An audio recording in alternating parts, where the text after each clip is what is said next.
1, 2, 3. 1, 2, 3 does work. You know. All right. Tomato, tomato. All right. Welcome to the Brutally Honest podcast, everybody. Hello. Rudy, thanks for being here, buddy. Glad to be here, my friend. This is going to be a little different because I'm going to edit this one too. I'm excited. Do you actually know how to edit this one? Are you sure? I don't know how to do the video, but audio, okay. I'm getting there. It's work in progress. All right. All right. Well, when you get your editing skills down, I want you to shave off 10 pounds and make me a little bit taller. How's that? I'd be doing that for myself as well. It's okay. Make it happen. Make it happen. I am loving your hard drive spring thing here. It's amazing, people. You don't know. So me and Rudy literally just probably could have done a podcast in the last 30 minutes that he's been here. It's because I never shut up. But so Rudy is holding onto a metal magnet thing that goes on the inside of a hard drive for, obviously this is hosted in the Nerds. And I'm riveted by this thing. It's like Rubik's Cube. It's like fascinating. Oh, you could rip that thing apart. I'm loving it. Do you really hold the door open with it? Like, what's the story? I literally just put it on the little metal thing, and then and that keeps the door closed. We're still, I'm still getting there. Okay, you know? All right. So this is like the Rolls Royce of podcasts. This is your high tech doorstop. I like that. All right. So anyway. Oh, sorry, we digress. Sorry, digress. cyber world. So I'm curious as to know how you got into Nassau Community College fundraising and the scholarship leading. Nobody cares. Do you really want to talk about I care because I'm curious. All right. Well, what was the question? I forgot. It's been a long day. How did you get into? I'm sorry. Listen, Mr. Rudy's old. old. City in rush hour. So. It's past Mr. Rudy's bedtime, but we're going to do this. Okay. What was the question? How did you get into the scholarship foundation and the fundraising in Nassau Community College? Did you have prior non-for-profit experience and all that? I'm with you and all I'm that. very curious. Well, I will share all of that with you, but we're going to keep it quick because there's a million other things we could talk about. But I've actually been involved in fundraising and development for probably over 20 years. And so I was really lucky that I kind of fell into my very first job in the fundraising world at the National Multiple Sclerosis Society. And so I was, they call me a special events coordinator, but the true title should have been grunt. So anything my boss at the time didn't want to do, I had to do. And I know that you're watching. Hi, Dawn. Because we're friends on Facebook. So I do love you still, and thank you for all the references you've given me over the years. I wouldn't be where I am if it wasn't for you. Oh. Does that camera really work? It does work. Oh, okay, so they can see me. Hello, that's great. Yes. I need a haircut. Anyway, so what was really wonderful was kind of, you go to college, you think you know what you want to do. I kind of thought I was going to go to law school. I was interested in that for a while, and just for a whole host of reasons, it didn't work out. Got a job, absolutely hated it, and then just through some amazing circumstances that I won't bore you with, I found my way to the Multiple Sclerosis Society. And then once I got into that, I just knew that fundraising and development and building relationships with people was kind of like my calling. And probably, I'm sure, similar to you becoming a nerd that cares, that you just kind of found your way there. And so I was able to work at Multiple Sclerosis Society, at one point the March of Dimes, even the Arthritis Foundation. But in my heart, I always wanted to work in academia in a college setting. Really? I did. I really did. But now, which is really funny because you should never doubt yourself, I never really thought I was smart enough to work at a college. I was like, I just always felt like you had to be like really professory, which the fact that I say professory means that I'm really not professory, which is like not college material. So I just kind of never thought it would happen. And then I lucked out meeting my boss, who's an incredible person. Her name is Joy DiDonato. And she also probably would say a word like professory. Hi, Joy. I wonder, are you with the Girl Scouts now? What do you do? I don't know. Anyway, she works with me, but she's off doing something family related. Girl Scout. She's like a troop leader. Or she's like Wonder Woman, cool. Which is cool. I know, it's amazing. Go figure. Anyway, meeting her, she inspired me to want to work at Nassau Community College, and I just thought, well, I can do what I can do there, and I can kind of make the difference. And so what I do say, even though people say, oh, your job is begging for money and your job is fundraising, I say, honestly, my real job is friend raising. So all I do is go out and try to find people who want to build a relationship with the college or that the college wants to build a relationship with. And so rather than get them to give money, I'm really getting them to invest in what we do and invest in our students. So it's a really fun thing. That was a long way around the barn. I don't even know if I actually answered your question, but I would say you answered it. Oh, good. Okay. That was actually, you answered it really fast. Look at that. I know. Well, I tried to cut through the crap. Life's too short. Because I want you to explain the topless opener thing. The topless opener. All right, yeah, he's got the best toys in America. I didn't wait. Toys is probably not the right word on the show like this. He's got amazing gadgets. Much better. All right. So. Okay. Demonstrate this. This is almost as exciting as my riveting. What do you call this again? Where did it even go? Oh. Here's your topper. Thank you. Sean, if you're listening to this, I'm still waiting for that sponsor. Yeah. The owner of Draft. I've actually had him on here. He's a great dude. He's been on, but you didn't get the sponsor? I don't know how good he is then. I'm just saying. I would love to have him physically here as opposed to virtually here. Oh, that would make sense. He's okay. He's from Georgia. Oh, hey. Hi. The long story is, or the short story is, he was from Georgia. I mean, he was from Jersey. Now he's in Georgia, and he wasn't able to physically be on the show. Oh, I didn't cut it enough. Okay, is the internet watching this with me? This is a lot more complicated than just popping the top here. It is a little complicated. Okay, like all right, okay. This is terrible. This is like a bad infomercial. There we go. All right. Oh. So now the beer is topless. I get it. If you'd like to feel the rim, it will not slice your lips or anything. No, I thought the whole rimmy thing came off. That's cool. So and then how do you get the little topper thing out? You have to do a little swoop. Oh, and that's it, man. They think that everything. That's moderately sharp. That's cool. And now you have your topless beer. Cheers. Cheers to that. Yeah, no beer, just water. Look at that. I'm on the wagon. First step of the 12-step program. Wow. A is for quitters. Yeah, that's true. Yeah, that was funny. I like that. So you, nerd, care. Explain to me, where did all this come from? What is the story? Of the podcast? Or we can do both. I want to know, like, how does it feel? I mean, I know now nerds are cool, but, like, was it always cool? Like, what's the story? You don't mind? I mean... I could probably explain it, but not as good as James, the CEO. And James has been on the show prior. And did James get you a sponsorship? He does sponsor this. Oh, okay. Well, then we like James. Hey, James. Hey. James does sponsor this. Okay. And sponsor me, James. Sponsored by Nerds. There you go. Rudy on the radio. Hey. All right, go ahead. So, how I fell into the nerds is I started out as a bartender, went to college, couldn't figure out what I wanted to do, started at Suffolk, then I went to Farmingdale, was originally going to study biology over there. Wow. Realized that... You were a nerd. Yeah. Okay. I couldn't understand the professors. They were from foreign ethnicities, and it just didn't click in my mind. Gotcha. So I was like, well, that kind of sucks. Back then you thought we needed a travel ban. No. I'm just teasing. I'm just teasing. Sorry, America. Sorry, America. But it was just too difficult to learn and cut through the accent on top of biology is not easy. So I was like, all right. Yeah. So I was like, I need to figure out a field that I can learn in. And then that's how I got into computers. Okay. Couldn't find an internship in programming. So one of the guys at my firehouse was like, hey, my cousin owns an IT company. Okay. No, I don't want to do that. I want to strictly look for programming, and I was only in it for the money. I wasn't in it because I enjoyed it. It was okay, but and doing it actually in college made me hate programming. It was and I've realized that, and like we said before, every time I have to go to college or you have to go to school for something, I've learned that I just don't like it because they're forcing you to do it. Correct. You're not learning at your own pace. You're not learning in a way that you want to learn. You're not learning the part that you want to learn. Right. It's like when they make you read a book and you're like, what's the point? They're going to make it a movie anyway. So, yeah. Right. So, and then I finally was like, you know what? I need to get my foot in the door, and I would love to get a scholarship to get credits for school. Okay. Should have come to Nassau. We have scholarships. Just saying.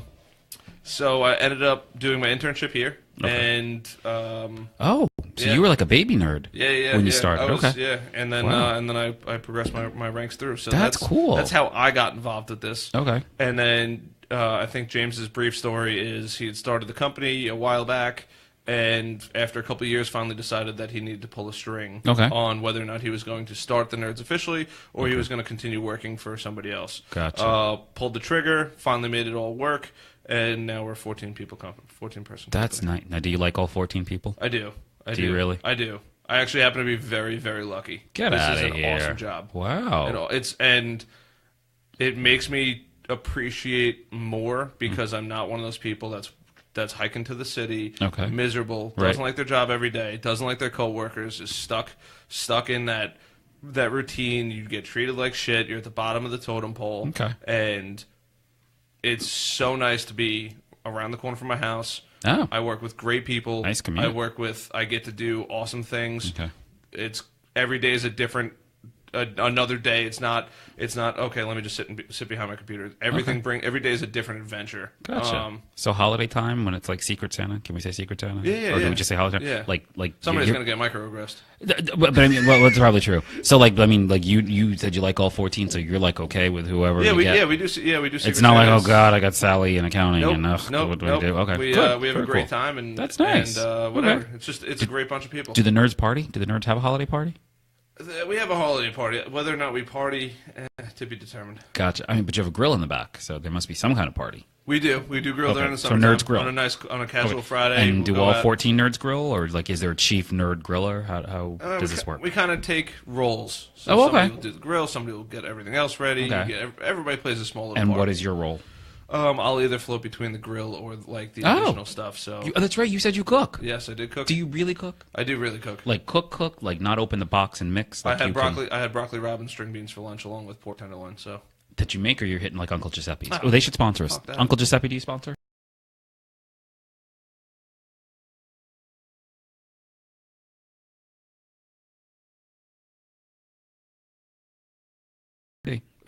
Look at that. What are you going to do? So are we still online or we're not listening? I don't know. Oh, we're back. We're back. Fantastic. Hey, Facebook, we're back. Is anybody commenting? Do people like us? There's anything out There's people. No, one person commented. Oh, hey. It's live. Yes, it is live.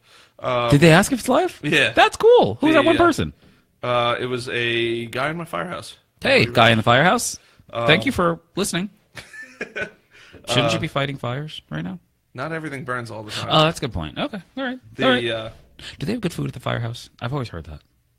Or is it more like a New York City like firehouse like legend thing? No, okay. Pretty good food at the firehouse. All right, you don't have like the pole that you slide down to the firehouse. No, not yours. No. That's cool. See, I'd want to do that. Very few firehouses. I know, but I think that's awesome. Do you have to wash the truck still? Of course. Okay. Everybody does. But like that's like.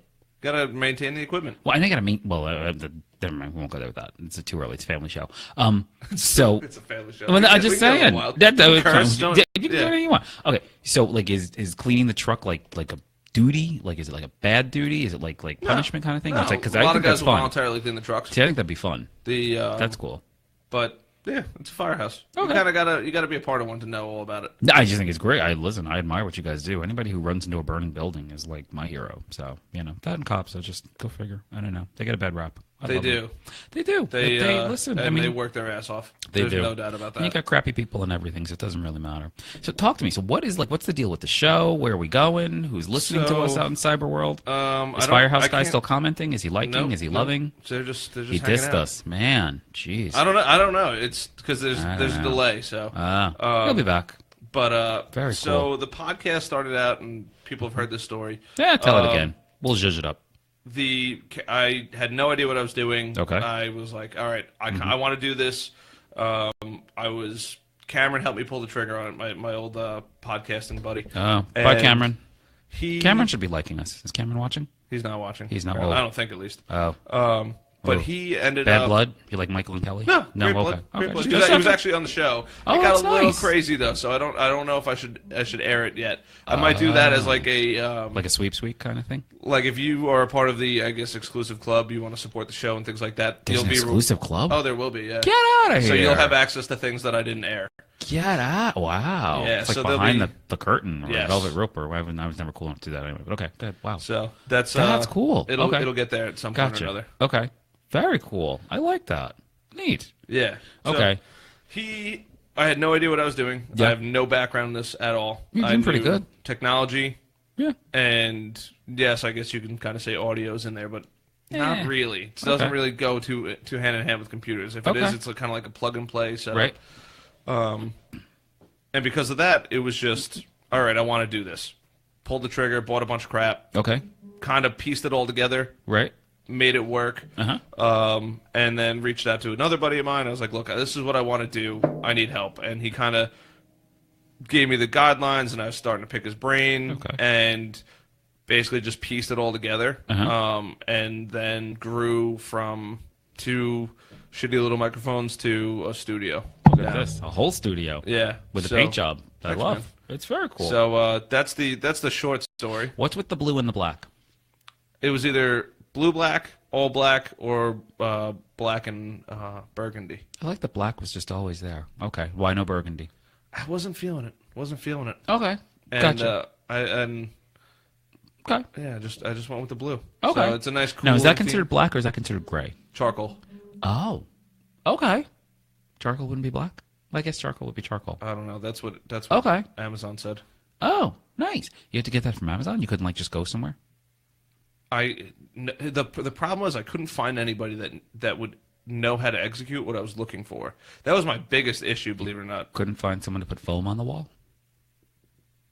Well, I could, but it wasn't going to be to what I wanted it to be. It was like, all right, this is the professional setup, Gotcha. and that's not. Okay. That wasn't what I was looking for 2 reasons. One, I knew we were going to be leaving at some point. Okay. Or think about leaving the building, so I knew that I would have to eventually pack all this stuff up, and I didn't want to invest a ton of money into getting the room all ready, this, that, and that explains the Pushpins. I get you now. Very cool. So I was like, all right, no, and I could have glued it up to the wall and stuff like that. But I was like, all right, then I can't take anything with me. That is true. Wow. So there was actually a lot of thought that was put into this, but there was people that were like, oh, I'll do the audio setup. Right. But I never realized how much people in the audio business charge for their a lot of money. It's insanity for what they. I had talked to a company and they're like, oh, this is what you need, and the whole bill came out to be almost $5,000, $6,000. Wow! And I was like, this is that's crazy. I was like, this is a fun hobby, and you want me to? I think pay Topless that Guy much should money? be sponsoring that. Don't you? Topless Guy. I'm just saying, $5,000. Hey, he makes a great product. He does make a great product. I think that is really. Now, does that work like on a Coke can and everything else too? Everything that's from 12 to 16 ounces. That's pretty cool. So, and then apparently, if I can recall correctly, they're thinking about coming out with a 20 ounce as well. So, 16 and over. And now, like when you first got this, like, would you find yourself like playing with it all the time, just to open stuff? And I mean, because I drank a lot of beer the first week. Oh, okay. I mean, so it was helping. Yes, understood. I had to master the skill. Understood. Still not mastered, but I'm still working on it. Yeah, you did pretty good. I mean, I was a little worried in the beginning. It was a little shaky, but it was actually pretty impressive. Yeah. I like that. And had you heard of this whole topless thing before, or he came and said, "Look at this new invention"? I had found it on Kickstarter. Yeah. So I'd found it on Kickstarter. Okay. And I actually just found something else I'm thinking about getting on Kickstarter. Oh, what'd you get? You got to tell. It's a. Why do I feel like I'm the host? This is so weird. I love it. Go on. You ask a lot of questions. I know. I'm sorry. Look at that. And I'm really tired too. Go figure. So the thing I'm looking at right now on Kickstarter is a coating for your windshield that apparently binds to your windshield and helps prevent scratches, rocks, and also does like the Rain-X effect where water will roll off. That's cool. So, and it's not that expensive either. It's like $30 for you to get your windshield done. Okay. Now, isn't Kickstarter the one where they got this idea for an invention and you invest in them, and if they get enough, then they make it? Yep. What happens if they don't get enough money? They don't. They give you your money back. Oh, you do get your money back. Oh, okay. I never did the Kickstarter thing because I'm like, what if like that? I don't know. There was a terrible story of a guy, and he made this whole video of he had started a Kickstarter and funded the Kickstarter. Okay. And he was like, look, this is what I'm going to make. This is the projected cost of it, whatever it is. And I'm listening. I'm looking to see if anybody's liking me on Facebook. Go on. And he had basically said like, oh, the amount of money that I've raised is great, and I think it was somewhere around $1 million. Wow. But his cost was almost double. Okay. So he's like, I can't produce this because I physically cannot come up with $1 million. Okay. So he's one of the very, very, very few people that had to cancel a fully funded Kickstarter. Cool. So that being said, he was like, all right, he had to close it down. He had to reinvent the wheel, go back and revisit the are you listening to it? Yeah, well, I'm watching. Oh boy. And he had to completely reinvent the wheel for it, and then went back and then had it successfully funded a second time. And then because he had it successfully funded the second time, he was able to produce as good. So it took him 2 Kickstarters to get his idea launched. And then this one, the Draft Top I had found it on Kickstarter. Okay. And I was like, wow, this is really cool. And I was bartending at the time. Okay. So I was like, I gotta have this. This is one of the coolest things I've seen. I love anything that's bar related. It fascinates me. Gotcha. And so I had ordered it, and this was the longest Kickstarter. It took over a year for it to get to me. They went through a couple different designs. This is not how the original looked. Okay. And then they wanted to make sure that the final product was something that's going to last. It's not going to be something that's going to break down or it's going to shit out on you at any point. Gotcha. And so I got the email one day, and it was like, it's in the mail, and I tracked down my mailman. I was so excited. This is the longest thing I ever had to wait for. Now, do you have to like pay attention to Kickstarter to make sure like that they're getting the money they need in order to make it happen? Or I happen to fund it just after it had been fully funded. That was smart. That's just when I found it. Okay. I have no problem funding a Kickstarter that is still new. Yeah. Oh wow. Yeah, because you're a patient man. You hope that it's going to go through. Yeah, no, I can't wait like that. Let me know when it's ready, and all of that. No, because I don't want to wait. I mean, I think that's cool, and if I look at the video, then I'm obviously really into it. So I'm not going to wait till like I don't know 500 other people give, and then they do it. That's the one bad part about Kickstarter. Yeah, we can't do that. You have to be very patient. Once they're selling it like in the front by the register at Walmart, then I'm ready to buy and invest. Or they have seen on TV store, then I'm in. Totally in. That is cool. But that's how it came to fruition. And then I had the owner, Sean Kelly, on the podcast. I had reached out to him one day. Okay. And I was like, you know what? I was like, it'd be really cool to have him on the show. Yeah. And he was a fantastic guest. And but I had reached out to him, and he answered me. And I was like, no way. Somebody who owns this company is answering me. That's cool. And then I finally realized, it was like, that was one of the big turning points where I was like, holy shit. If you just reach out to these people, what's the worst that happens? They don't answer. Yeah. And if they do, who knows? Maybe they'll be interested in being on the podcast. And yeah. And you have viewer questions. I'm more worried about the podcast than the Q&A. Well, that's okay. Well, for the person on Facebook who wants to know what I do, I'm the Director of Development for the Nassau Community College Foundation. So there you go. See, he's a bad host, guys. I don't know. I am terrible. Yeah. Yeah, no? I don't want to take questions from the public. We have to take questions from the public. Well, it depends on what the questions are, but that's okay. Go figure. Look at that. Now, did you ever, like, what exactly are you on when you sit around thinking that you want to invent something like that? That's what I was. What do you mean what are you on? Like, who just sits around and decides, okay, I'm going to make a popper thing. The story behind that was his buddy Armand had originally thought about the idea and doing it, and then Sean had basically they together combined the idea of let's make this happen and executed the final product. Gotcha. But a lot of these things that I'm starting to see now on Kickstarter and stuff like that, it's just kind of like this. Hey, this is a great idea. Let's see if this is something that we can do. Okay. Great. To produce one, it's not going to be that expensive, but to produce all of these to have stock for it, that's where you get into rough territory where you can't afford to pay to have 10,000, even 500 of these units made because that's just financially impossible. So but yeah, it's just people that, in my eyes, just go for it. It's just taking that leap of faith, and I've talked about this a ton of times where you just got to go and do it. Gotcha. Wow. Can we talk politics? Are we not allowed to talk politics? Yeah, fuck it. We can talk politics. What is the deal with Comey? Oof, I'm a little. Believe it or not, right now I'm a little rusty with it. I didn't get to see the whole thing, but I mean, boy, talk about disgruntled employee. I mean, you gotta love it. I'd be pissed too. I would too, but I mean, easy like. And Kathy Griffith. That was weird, but that was also desperate. You just don't do that, and then you don't act like a bitch over it. Well, I think if you want attention, because now we're actually talking about her. Nobody was before. It's kind of sad. Don't get me wrong. It's a great way, but it's such a sad way of attention. It's a very sad way of attention. But she's also a sad lady. I mean, she's like 3,000, so what's she going to do? It's kind of sad. I've realized that all these, I guess, publicity stunts, we'll just call them, whatever it may be. Yeah, they're publicity stunts. They're great for the now. Yes. It's fantastic for the now. Correct. But it's not going to matter in 2 months. It's not going to matter. True. It's like the election. The election's a great example. Nobody talks about it anymore. No. You have your lefters or your writers that are still like, oh, I can't believe they won or whatever it is. Right. And then it's like you go back. Let's just go back even almost a year ago when the Iran deal. Nobody talks about the Iran deal anymore. No, we forgot.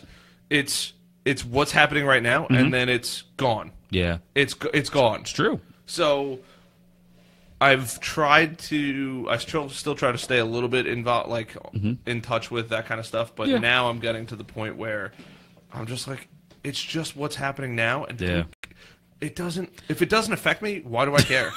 Good point. If it doesn't, okay, great. There's things I don't agree with, and there are things that I do agree with. Right. Marching in the streets of New York City is not going to get me fucking anywhere. So it's a good workout.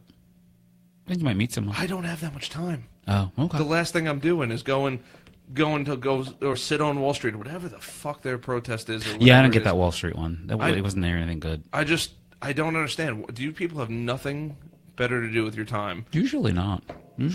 Go figure. Wow. Okay, so no protesting for you. I just don't. That's I just could care less. it's not gonna happen. It's more of an You're gonna inconvenience protest to at the me. bar at the stool. Yeah, I'll sit down with friends and we'll brainstorm with the top popper. I Yes. love it. That's too funny. So. Do we have commercial breaks? Do we have any commercials? Do you need a commercial break? No, I don't need a commercial break. don't. I'm just asking. We have no commercials? No commercials. No commercials? I like I that. refuse to do a in the show commercial. Get out of here. Why? You could offer me a fucking $1 million. Oh, come on. Get the hell out of here. I'd sell out in a second, America. I don't care. I'm just telling you. I would you can buy me. You can rent me. You can lease. I don't care. I had thought about it quite a bit, and I was Okay. like, maybe what if that time does come where I do a mid-show commercial? Okay.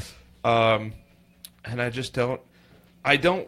The podcasts that I listen to now, a couple of them do have it, and I get so angry. Why? Because first of all, it's like TV. It's always when they always leave you on that cliffhanger, or it's like the most important thing's happening, and then, fuck you, we're just going to stop it for 30 seconds, 2 minutes, whatever it is. Yeah. So, one, that shit drives me absolutely insane. Okay. And two, especially on a podcast, now I'm listening. I'm extremely curious or trying to follow the plot or the thought or the lesson or whatever it is that's being Do portrayed. we have a plot?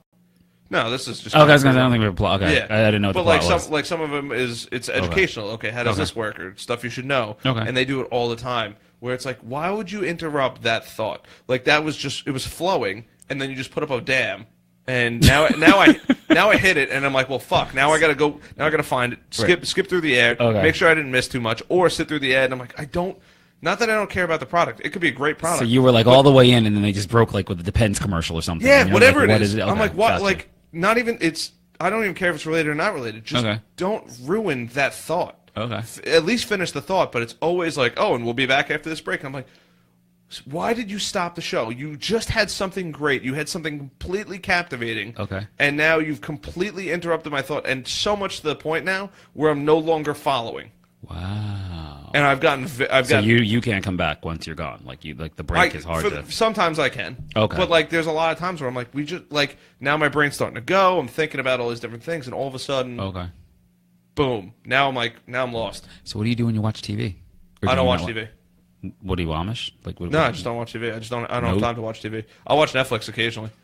Very rarely. Okay, so you like watch shows on like. Yeah. But I can't watch that whole let's break this thing up every couple minutes. Like I get, even on a YouTube video, if there's an ad in the middle because longer YouTube videos will have ads. Right. I'll just change it. I'm like, I'm so mad that they interrupted what I was watching. Put all the ads in the beginning or the end that you want, especially the ads that I can't click through. Fine. Doesn't bother me. You like to hit the skip in like 4 seconds. Yeah, I'll hit the skip, or I don't care if I have to sit there and watch it. Just don't interrupt my fucking show. Okay. I get very, very angry over I can tell he's pretty passionate about this. Yes. Wow. Just don't interrupt something that's good.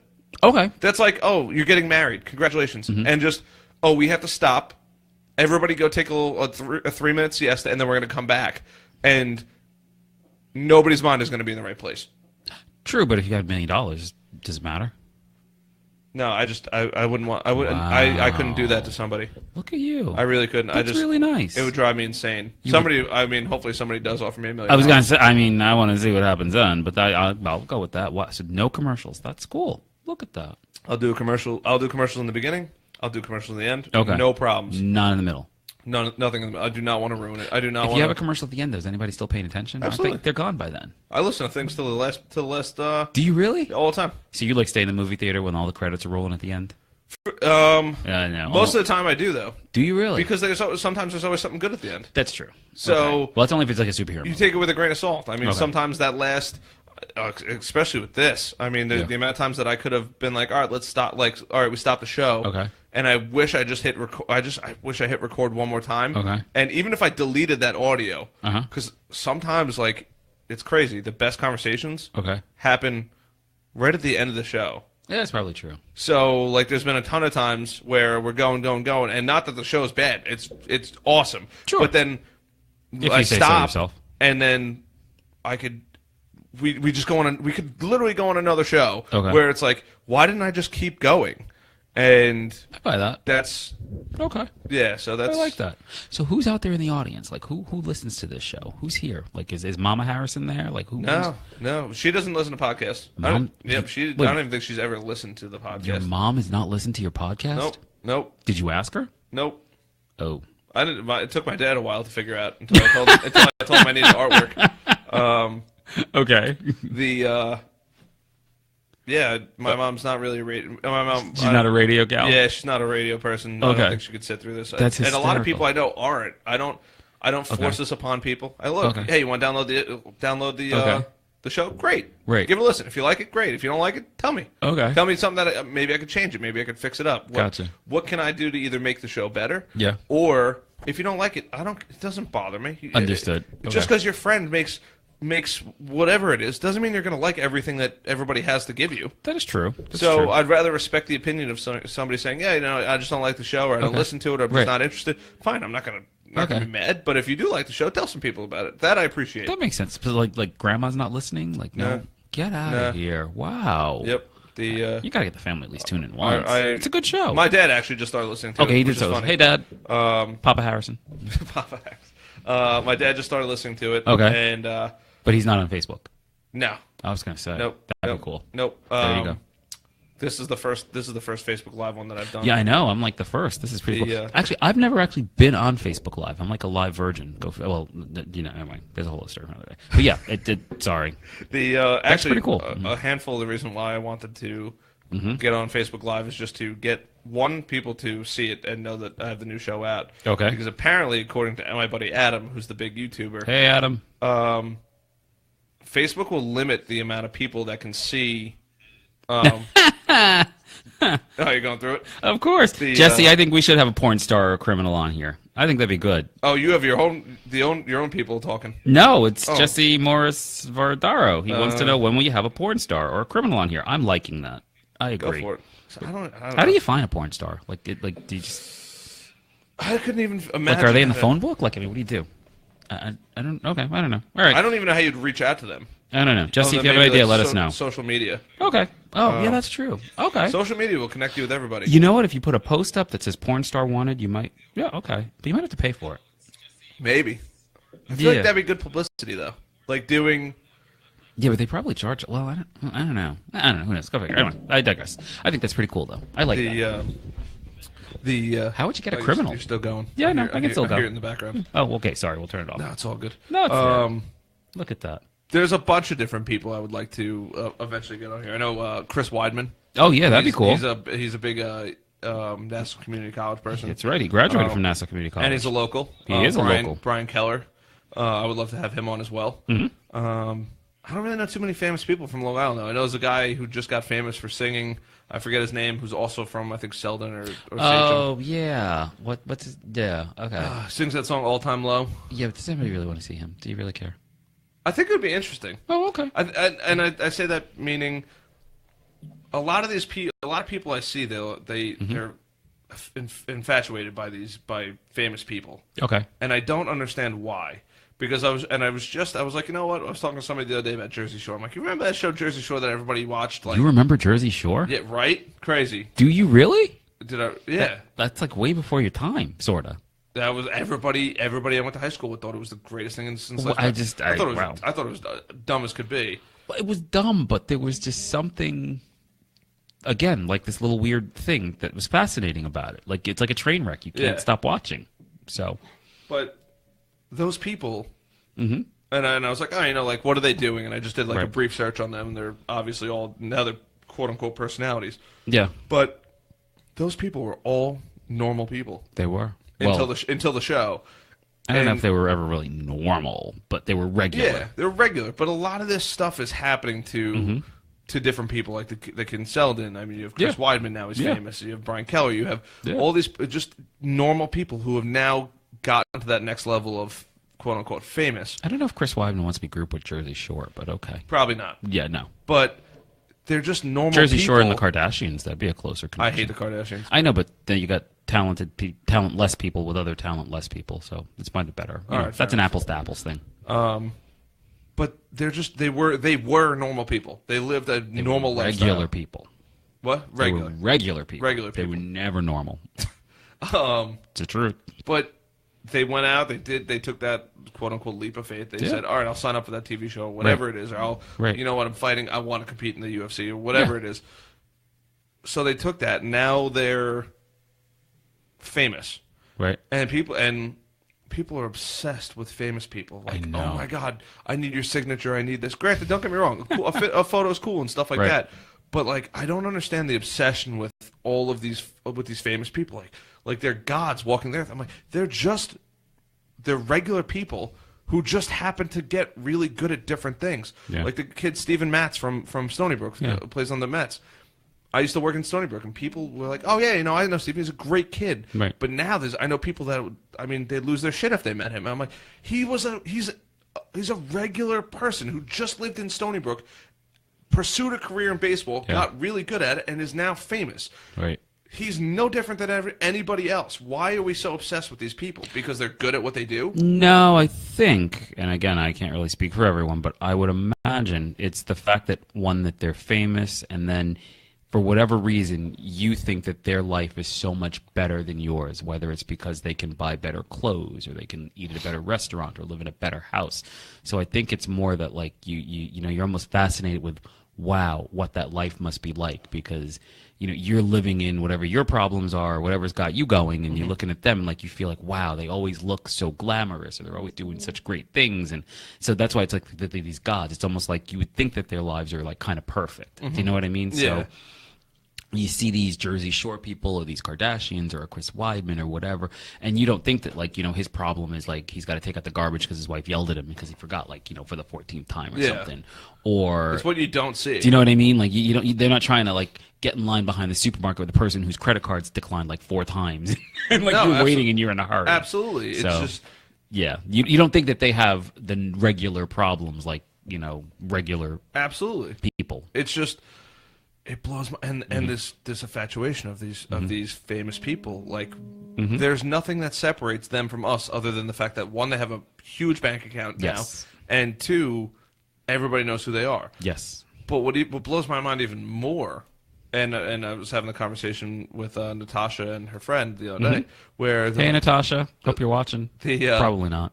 She's going to be on. I know. I'm excited. She's going to be a good guest. She's got a lot of energy. I was like, I don't want to be famous. I never want to be famous because I wouldn't want to live that life. I want to be famous to the point where somebody will come up to me like, "Oh, dude, I listen to your podcast. Like, that's awesome." Like, I don't want people to. I don't want to be the Kardashians where I can't go in public. I need a security guard by me at all hours of the day. I can't go here without people taking all these photos. Like I heard a story once of I think it was Matthew McConaughey, and who's the scientist in Mission Impossible? Not the scientist. He's a Scientologist. Mission Impossible. Tom Cruise. And they're like, oh, Tom Cruise is in the area, and all of a sudden somebody tweeted out like, seeing like Tom Cruise is eating at this restaurant. And all of a sudden you just see flocks of people. Like, I'd never want to get to that point where I can't even enjoy a normal life, or a regular life anymore. Where I'll give it a try. Every day is just bombardment of social media, this and this and this and this. Like, great. If I happen to sit next to Tom Cruise on the train, congratulations. I'll probably pick his brain just like this. Of how did you get there? But I'm not going to go out of my way. I'm not going to leave whatever I'm doing. I'm not going to do anything different to go see him. He's not, especially while they're not performing. If they're performing where it's a musician, great. I'll go see the show. But if I happen to bump into him, dude, great show, man. I really appreciate the music and what inspires you, whatever it is. But I'm not going to lose my shit over meeting them. It makes no difference to me. There's nobody that like would get you like a little starstruck? No, I really don't think there is. I just don't. I think I can't understand why people are so. So like if like Bill Gates walked in the room, like you wouldn't be like, well, as a nerd, you wouldn't get like super excited? I'd be like, dude, like, I would want to do this. I would be like, can you sit there? Like, I want to sit down with you for an hour and a half. Can you give me an hour and a half? And I'm not going to get giddy or anything like that. And just, I want to know how they got there. I want to know their story. I don't want to know. I could care less if they're a billionaire. Right. I met a dude on the train one night coming home from New York City, and he was just the most genuinely nice person. He had traveled from I think Romania. He came here, didn't have a job. Now is working in restaurants, earns his own wage. He goes, it doesn't matter where I go, I'll always be happy because of my lifestyle and my work ethic. What did he do in Romania? That's where he grew up, and he goes, I was told to come here for a better life, and he goes, I make every day better. He goes, every day I try to live a little differently. Yeah. And I was like, that's nice. That's so deep. That's so meaningful in my eyes because everybody's just like, oh, let me go to my job. Let me. Oh, I got to sit on the train for 2 hours today, 3 hours today, and I got to do this. Now I'm miserable, and I got to go home and deal with my miserable family who whatever it is. Yeah. There's far too many people like that to hate or not be happy at all hours of the day. Yeah, that's true. So if somebody, to bring it back, if somebody famous came in my life, congratulations. I met, I don't know if you know G-Eazy. Yeah, the name. He's an up-and-coming artist, but I met him like 2 years ago, and he was still moderately famous when I met him. I had no idea who he was, and he I had seen it when I said it. I was like, oh, like, who are you? And he's like, oh, I'm G-Eazy. I'm one of the performers. Like, you don't know who I am. Right. And he was kind of like starstruck at the fact that it wasn't somebody, can I have your signature? Oh, my God, can I take a photo with you? Right. He was just like, wow, this is like, I'm being treated like a normal person again. It's cool. not where I'm being this entity of the musician who has to be a badass and does this and this. I couldn't. Yeah. I couldn't I would love to sit down with Steve. If I could go back, I would love to sit down with Steve Jobs. And what would you ask him? Like, what would be if you got one question? Or I'll give you two questions for Steve Jobs. What would they be? Because I'm sure our questions would be totally different. If Steve Jobs sat down, I could ask him two questions. If he was sitting in my seat, that's a great fucking question, by the way. I try. Hey, America. Anyway, I would probably be like, is it really America or is it like the world? I don't know. It's the world. Okay, hey, world. What was the key turning point in your life that made you decide I'm going to build Apple and I'm going to make it an unstoppable force? Okay, that would be a one. And two, I think my second question would be, what drives the passion behind your love for designing this computer? What is it? What happened in your life that made you say, I want to make the world's best computer or one of the world's best computers? What happened in your life? Did some event happen that nobody knows about? Did you wake up one day? Did you do too much? Because he was huge into acid. Did you do too much acid one day and you're just like, nope, this is what I have to do. This is my calling. Like, what happened that you're just like, this is my blood and my passion, and this is what I'm going to pursue? Wow. That's a much deeper question than me. I wanted to know what he bought when he had his first million. No, that's. I want to know that and what's on his iPod playlist. I don't know. That'd be cool. If you were still around, what would you listen to? I'm just curious with that. That would fascinate me. Go figure. Wow. But those are good questions. I like those questions. Look at that. Wow. So who would you like to interview if you could? Well, obviously not the dead guy because that's over. If I could interview anybody, oof, I would love to hang out with Joe Rogan for a day. That would be fun. Joe, one of my biggest idols. Just I think what he does in his show is fantastic, and his reach to get to people. Talk to him. He's out there. That's the world. Joe, do the show. Yeah, come on, Joe. For anyone who knows Joe Rogan, hook me up. Share this video. If enough people do, you might find Joe Rogan. Second question. And if Joe Rogan does a show, he's got to give me a shout out. But go on. What's your?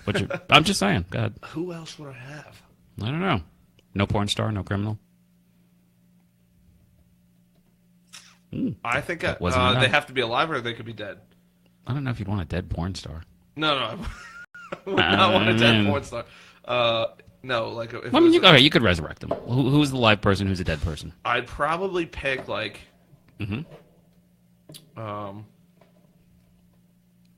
a former president. Okay, we'll pick one. Or a communist leader. A communist leader? I would love to know what they were thinking at that time. Okay. Whether it be it's George Washington, it's JFK, even if it was any president, what's it like? Sit down with me and even if we have to turn the microphones off and I can't do a show and nobody can listen, what is it like? What is there something else that nobody can see? Is there a group of people that are running the country that nobody knows about? Is there what's going on behind the scenes? Okay. Like a secret society? Kind of like a secret society. Is the Illuminati real? I think it is. Are you just a puppet for all the other politicians of the world? And then if it was to be some kind of communist leader, or even going back to what it looked like to see what it was like to be a pharaoh, that'd be pretty badass. That's cool. But even if it was Hitler, Stalin, any of them, what is it like to have to have that much power? Right. How do you lead that many people and have them follow you? Yeah. without a doubt. Not saying what they did is good by any stretch of the imagination. But how do you get there? Like, what had to happen, or what did you do, or what was the series of events that took place that allowed you to get to where you are literally the most powerful person on earth? Wow. Where you're controlling all of these people. I could... That's good, better, and different, but what did you do to get there? Okay. That would blow my mind. I would love to know. Like, did somebody have to die? What did you have to do? Did you have to run shady deals, or did you just happen to be a great... Are you a Tony Robbins? Are you great at speaking to people, and all of a sudden people just want to attract to you? Like, what happened? What did you do that's not in history books? Okay. Like, what had happened? What were your thoughts? Did something happen when you were younger? Did you have a sudden change of heart? Did you do drugs? What caused this whole variation of now you're just a normal, regular dude to one of the most powerful leaders in the world running a military or killing all these people? Like, what's going on in your brain? I would love to know that. Like, how are all these things? How do these things happen? Okay, you think a lot. I do. That's good. I do think a lot. No, I don't. I mean, those are great questions, and I'm like, in my mind, it's like, wow, part of me would almost like to have Donald Trump on, but I really want to know more about, like, did you know who's going to win The Apprentice before, like, the season ended, kind of stuff. So, I mean, those are the things in my head, but that's pretty cool. Wow. Okay, so digging up Hitler would be a good one. I like that one. Okay, that's good. But who would you never ever want to interview? Who would you never want to talk to? I don't think there's anybody I really wouldn't want to interview. Really? Like, I don't think that there's anybody in the world that I wouldn't want to interview, because I think that everybody, and that's kind of what this show is built on, is everybody has their story. Okay. Like, you have your story. You came from doing all these fundraising things. Now you're at Nassau Community College, and you're helping people, and you're helping students get through college. And whether or not you think it's a big deal to kids who get those scholarships. No, I mean, honestly, I help students continue their education by raising the money for the scholarships, and so honestly they all kind of go on to become successful. So that is a big deal. I'm teasing a bit, but it's important, and it's really great when you get to see them actually kind of achieving their dreams, and graduate and stuff. So that's got to be amazing. It is. It has moments, so it's good. But there's so many people that I would love to just. My biggest thing is money is money. It'll come and go as fast as it can. But the only thing that we usually goes. It goes very quickly. Yeah. Faster than it comes a lot of the time. Yeah, all the time. But go on. But we run out of time. Time is the only thing that we don't have. It's the most valuable asset any of us have. And once people figure, and a lot of people don't understand that. That is true. So that's why I don't watch TV, because I don't have that much time to sit there and waste time. And if I don't like something, I don't watch it. If I don't, if somebody says, "Oh, give it a season," and they're a good friend of mine, I'd take their word for it. Okay, I'll give it a season. If it's still something I don't want, you'll give it a season, like in the regular viewing time slot, or you'll give it a season to watch like on a Hulu or somewhere else. Like, no, it has to be streamed. I will not watch. Got you. I will not sit there and watch. Oh, let's get together this week and watch this episode. Okay. No, I want to binge watch it. I want to finish it. I want to get it over with as soon as possible. And consume all the knowledge that's in it. So king of the binge watchers. I like that. Yes. Okay, very good. What's the last show you binge watched?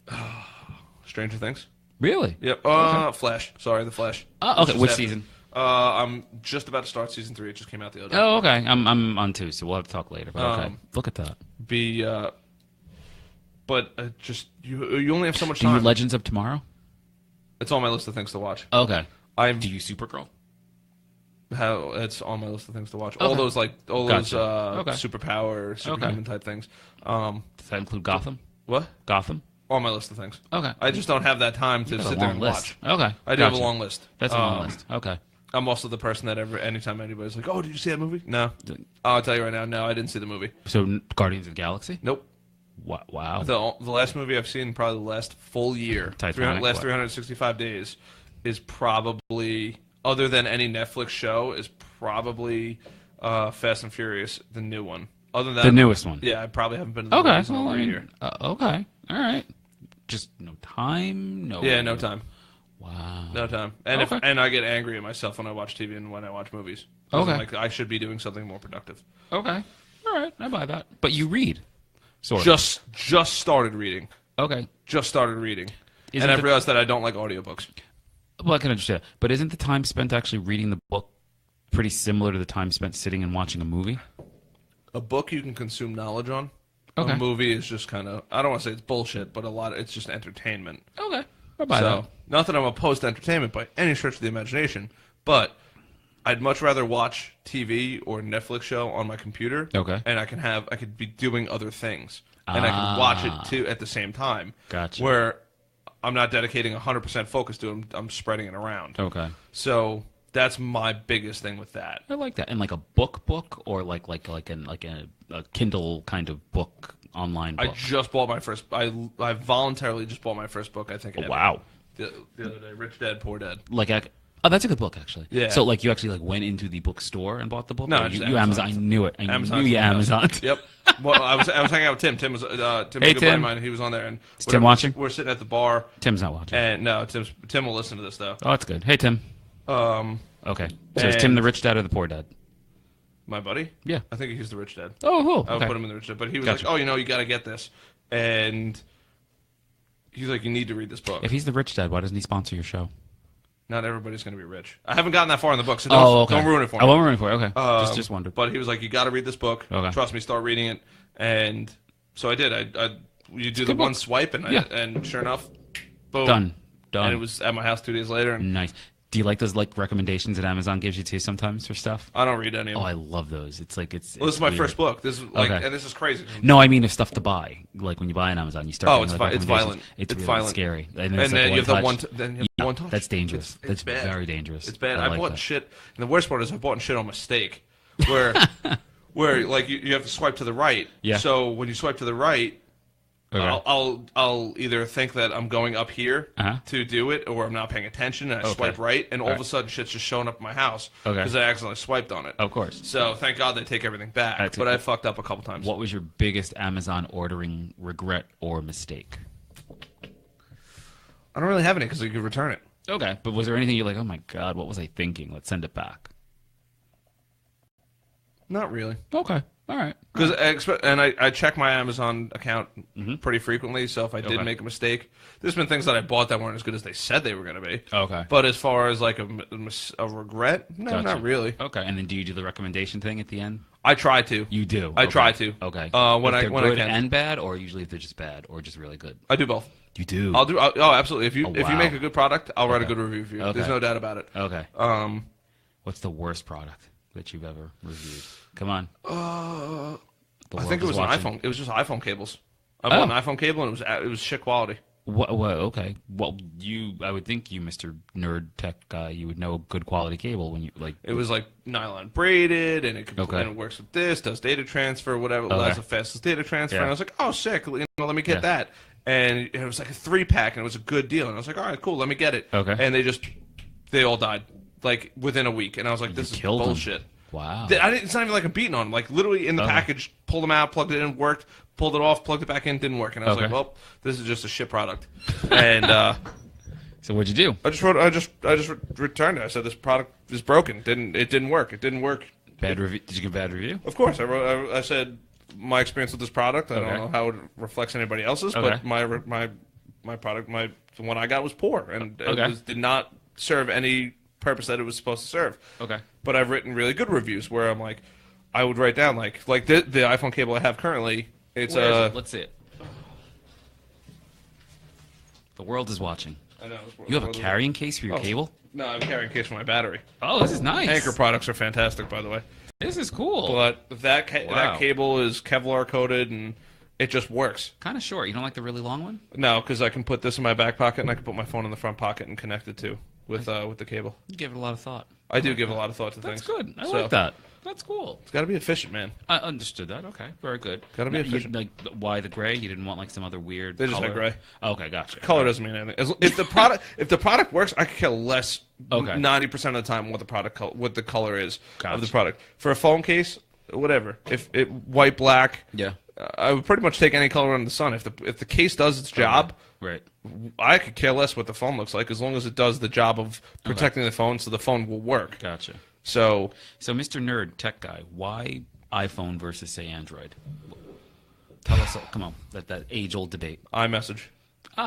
iMessage literally is the biggest thing. Gotcha. Otherwise, I'd go to Android in a heartbeat. I think the Pixel. You would. The Pixel, I think, is the greatest phone that's out on the market. The S8's pretty cool too, but I think the Pixel is undoubtedly one of the greatest phones that's ever been released. With how it works. But the iPhone is extremely convenient for iPhone to iPhone communication. No Galaxy catch fire? No. No. And you know what, too? This phone is like all my iPhones, even my 6. Okay. The only this phone right here, because I just had to clear it. Yeah. But wasn't a bad phone. The technology in the phone could no longer keep up with literally the 100 apps I have on my phone. You have 100 apps? I'd probably have close to it. Yeah, look at my phone. How many? Do you use them all?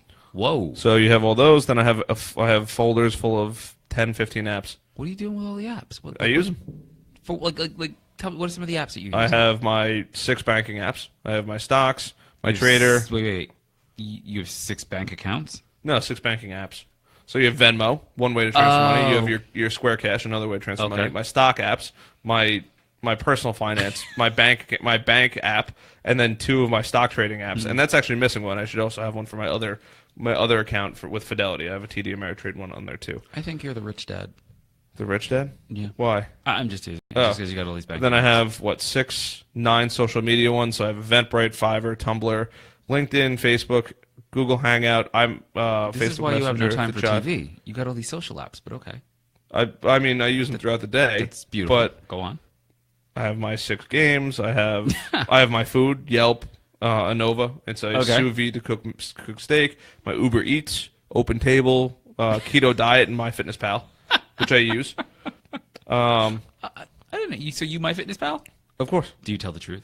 Of course. Do you really? I don't update it as much as I should. Okay. Because I used to use the, what was it, Jawbone? Fit. Was it Fit? No, it was one of them that they made an app for the stuff for your phone, and it worked out really good. Okay. MyFitnessPal takes too long to do. Okay. I've come to realize, unless you already have your meal in there. Yeah. And I'm kind of gotten a little fed up with it just because it just takes a little too long to do. And I'm like, I need this to be stupid simple. I need to be like, all right, I had an egg. If I'm a couple macros off, I don't care. Okay. But it's like, eggs, and it's 35 different kinds of eggs. If I had an egg and a tablespoon, especially if I'm making the food, just give me the option of egg. If it's fried or it's not fried, or if it's fried or boiled, the changes in the chemical nature of the food are very minimal. So I don't need to choose 35 different things. Just give me the basic food groups, and then the additions: the olive oil, the canola oil, the coconut oil, whatever it is. Yeah. So, but once you start doing it, only because I do the MyFitness, it starts to kind of pop up and be an easier pull down. It does, but I haven't gotten to that point yet where it's like, I got to wake up. When I wake up, okay, I had this cup of water, then I got to put this in, then I got to put this in, then I got to put this in. You just do it at the middle or the end of the day? No, I try to do it throughout the day. If I do it at the end of the day, I just won't do it because then I'm like, did I drink whatever 8 cups of water or whatever it is? Gotcha. What else do I have on here? It's just very depressing with that one, only because at the end when you you close out and it's like, oh, if every day were like today, in 5 weeks you'd weigh whatever, and I'm like, this is not going to happen. So it's kind of sad. Today just happened to be a good day. It really did. Let's see, my travel. So Train Time, Ticketmaster, your Mobile Pass. That one I don't use, but I'm afraid to get rid of it because it's got your. I don't know if you've ever used Mobile Pass. I've heard to get back in the country. Works fantastic. Okay. TripAdvisor I use quite frequently. Do you actually have time to travel? Occasionally, I just can't. I was in Norway in January. Oh, okay. I want to go. I would love to hit Hawaii by the end of the year. Oh, that sounds like fun. Okay. Google Translate. I could probably get rid of that one. Yeah. Waze, Kayak. Looking up trips and got to book trips and hotels. Okay. And Kayak's great even when you're in the area. You're like, I'm out here, let me stay at a hotel, whatever it is. Boom, you go on Kayak, you can find a great deal in a hotel right there. Okay. What else? Shopping, Groupon, Amazon, Slick Deals, Let Go, eBay, Keyring, OfferUp. I use them all Do you really? Almost, I don't want to say every day, but almost every day. This is why you have no time for TV. It's a lot of stuff, man. But let me get this on Amazon. Can I get it cheaper on Groupon? Oh my! What deals are going on today that you can get a sweet deal on? Do I have to sell something? Am I looking for something kind of to add to the room or whatever it is? So it's just constantly nice. I've photos and videos, Netflix, YouTube, photos, camera, photo vault, layout, and capture. What about your news? No CNN, no Fox? Oh, I didn't even get the news yet. I actually had I probably had about 13 news ones, and I realized that they were slowing down my phone because I had so many of them. Okay. But I have The Street for anybody who doesn't follow finance. Yeah. The Street is a great resource, and it's free on the app. It's not free when you go on the website. Little fun fact for you: Dig and Fox News. Okay. Very cool. So I used to have ABC and all the Wall Street Journal and things like that, but it got to the point where if something happened, my entire phone would fill up immediately. Like it would just be boom, boom, boom, boom, boom. I'd have 7 or 8 notifications, and then I'm like, I have all these things, and I know that Fox is more right wing than whatever it is. Yeah. But I've come to realize that if I can get The Street, if I can get Fox and Dig, I can usually get a general idea of what's going, like the exact information. You can kind of dig into it. But then when you go to your left side, your left wing, and you go to those, it's like so far off, and you're like, I can't even find the real information. Okay. So I was like, all right, Fox is probably the most close to the center. Right. Okay. I like that. So I don't care about the information, whether it's good or bad. I just want quality information. Okay. That's my biggest thing. Like I had the Wall Street Journal, bought the Wall Street Journal, and then I started about Fox too. They don't bombard you with notifications. It's only if serious shit happens. Gotcha. Like I would get notifications from ABC or CNN, and it would just be CNN. I'd get a notification every hour. What's going on? Like I don't give a fuck what's going on in Africa. I'm sorry, it doesn't affect me right now, and I have way too much shit to worry about. Especially like a bombing going off and a terrible thing, but I'm like, I feel horrible. But there's nothing I can do right now. There's nothing I can do other than donate money. Okay. So I don't need to feel like shit in the middle of the day because 30 people died. Yes, is it horrible? Absolutely. Am I terrible for saying this? I don't think so. It's bad, but I can't let it affect my performance at work and my daily life. Makes sense. There's nothing I can do. Okay. Well, so, and then whatever. I just have a bunch of different apps. That's amazing. But and now what about like the workout apps? You got MyFitness. Do you have like anything else? Like do you like Runtastic or? Not really. Okay, you're like, no, not really. No, just whatever. I just kind of do my thing. That. That's cool. Are there any apps that you haven't gotten yet that you've heard about that you're like, I really need to download at some point? Not really. I kind of download them all, and then if they're worth keeping, I'll keep. Okay. And if they're not worth keeping, I'll get rid of. What's the most recent app you deleted? Ooh, that's a great question. Probably some stupid game. Okay. I would bet my money on the fact that it's a stupid game. Okay, so like, are you a Candy Crush kind of guy? Like when you say game, what's a stupid game? I play Clash Clans, Boom Beach, and Roller Coaster Tycoon. And they did come out with it for an iPhone. Okay. So I play that right now. Okay. But it's great. Like you're sitting on the train, whatever. You don't have your book to read, whatever it is. And I don't like to. It's weird. I don't like to read in moving vehicles. Why? My equilibrium gets all sorts of fucked up. Oh. And I'll start to feel like car sick and stuff like that. But I can play a game while we're driving. Okay. So. I'll find myself when I'm doing traveling and stuff like that. I'll find myself playing. Did you get caught up in the whole Words with Friends like thing for a while there? Or not I did for like a very, very short period of time. Me and my buddy used to play a game called Quiz Up. Oh, I've heard of that one. Okay. So where you challenge another person and you have 10 questions and you have to answer 10 questions. Yeah. And it was so funny because we were both bartenders at the time. My buddy Vin. Yeah. And hey Vin, is Vin watching? I don't know. Maybe. No. But we would go back and forth on who would be. We were ranked number one in the state or the country of bartending. Okay. And I would answer a question, I get it right, he'd get it wrong. I was like, so wait, you were number one bartender? No, just in the app. Oh, just in the app. Okay. And we'd like be competing for that spot for a while, and then. Or we'd be the number one in New York, and we're going for the country. You could see like your statistics, and I was just like, I'm like, this is getting irritating because you're trying to compete against people you can't see, and you don't win anything. So why am I doing this? Okay. And he went on to, and I was like, I'm done. Like I'm throwing it. He's like, oh no, you're just quitting. I'm like, no, it's just it's stupid. Like there's no incentive for me to play other than knowing that yes, I'd have the most bartending knowledge. Okay.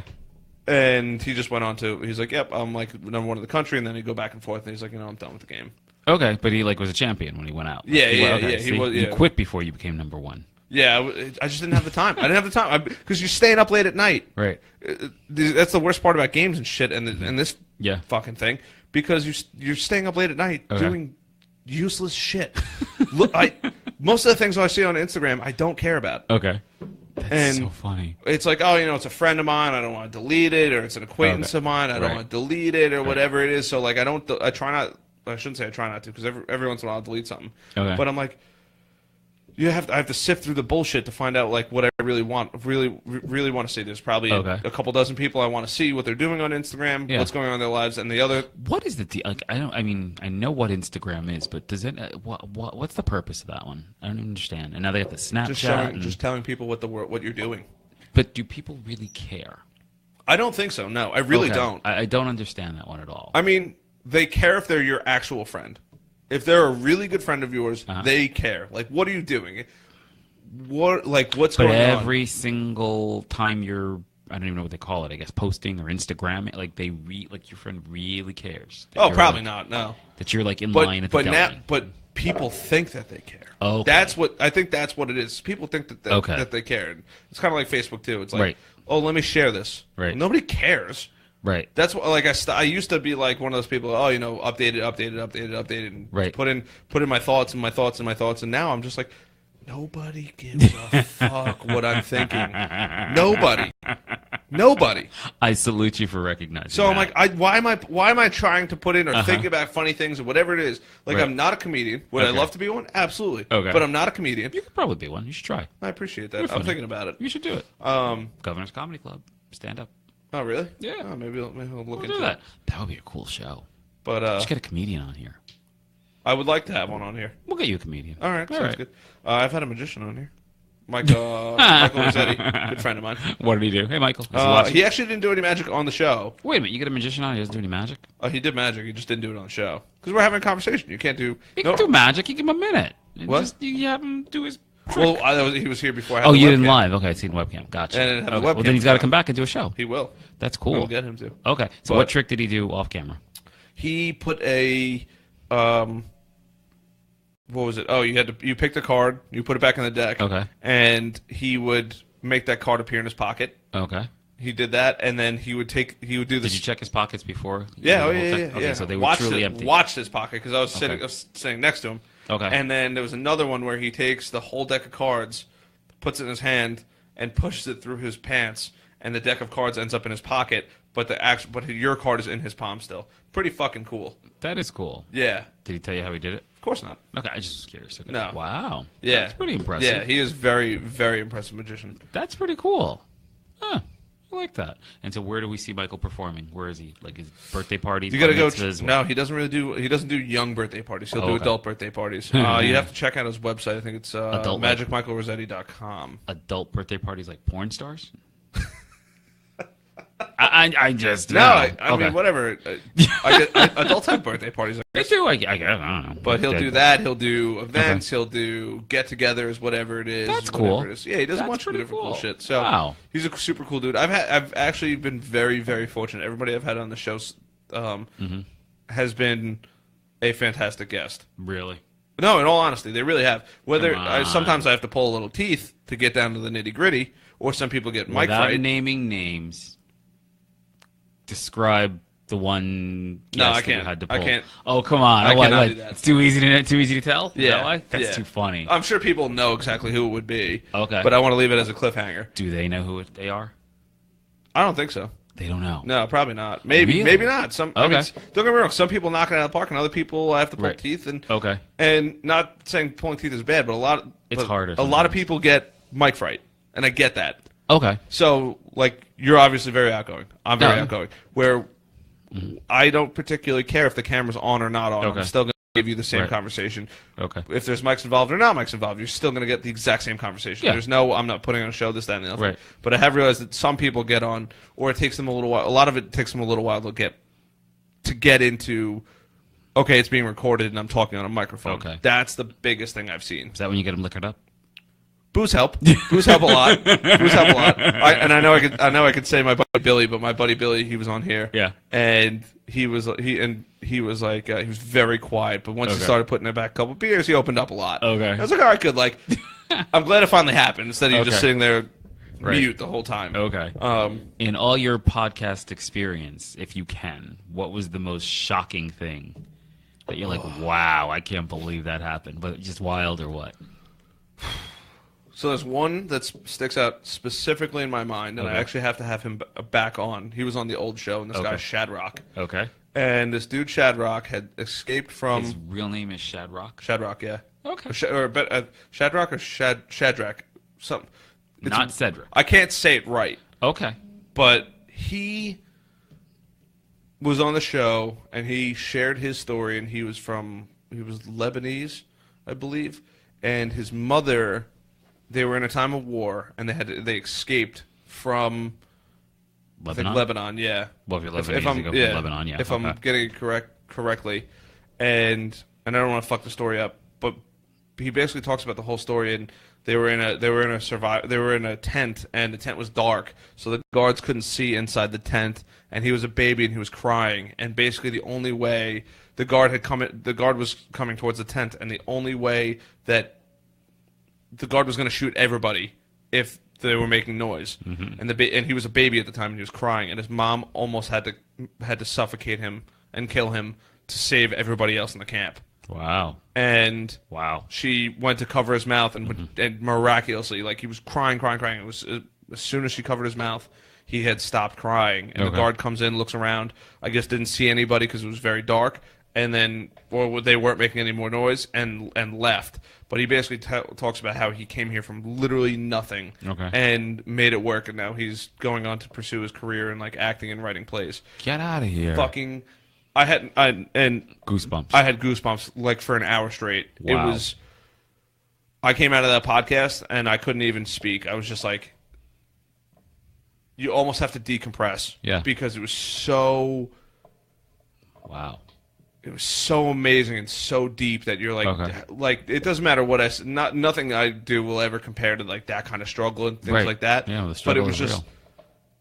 Like hearing that story, and it wasn't like, oh, I heard about it. It was like, I lived this. This is what happened. Like, I've almost died. My mom almost had to kill me, or I would have been responsible for the other people's deaths. Like, holy shit! Like, I'm getting chills thinking about it because it was so crazy, and I want to have him on. Good TV movie, man. Wow, that's good. He went on to write a play called Viva Africa, and he performs all over Long Island now. That's pretty cool. Yeah, so wow. I got to touch base with him again, but he's on my list of people to get on. You got to learn to say his name first if you can ask him to come back. Yeah. I mean, that would be important. It would be. That would be helpful. Wow. But it was like... Okay. It was definitely a very life-changing moment, just even having him in my presence, and not because he just brings this aura with him, but because the story that he tells is so real that you don't ever hear, you don't see that story, you never meet that person that's been through there in your own life. Yeah. Like, I got to meet him, and not only did I get to meet him, he's like, yep, he literally told his whole story. He's like, nobody ever gets to hear the whole story. Right. He goes, because it's just far too long. There's so much that happens, and he's like, this is a platform that I can actually tell the whole story on. Okay. And it was just like, I know that I'm one of a handful of people that have been able to hear the full story from his mouth. Right. No bullshit, no cuts, this is as real as it gets, and he's sharing it with me, and it was like, I was taken back by it. Wow. And that's an understatement. How'd you find him to be a guest on the show? One of my buddies hooked me up with him. Okay. So a lot of the people that I get on here get referred to me by friends, or met them, or know them, or somehow I just bump into them, or I reach out to them. Like Sean, I reach out. A lot of them I reach out to, hey, come on the show, or I met them bartending, or just, I guess my life experiences just happened to collide with theirs. And that's cool. Then that's pretty much... Favorite guest? I don't want to make anyone feel bad, so I can't say. It doesn't make them feel bad if you have a favorite guest. You know what? I shouldn't even say that I have a favorite, because I don't. Okay.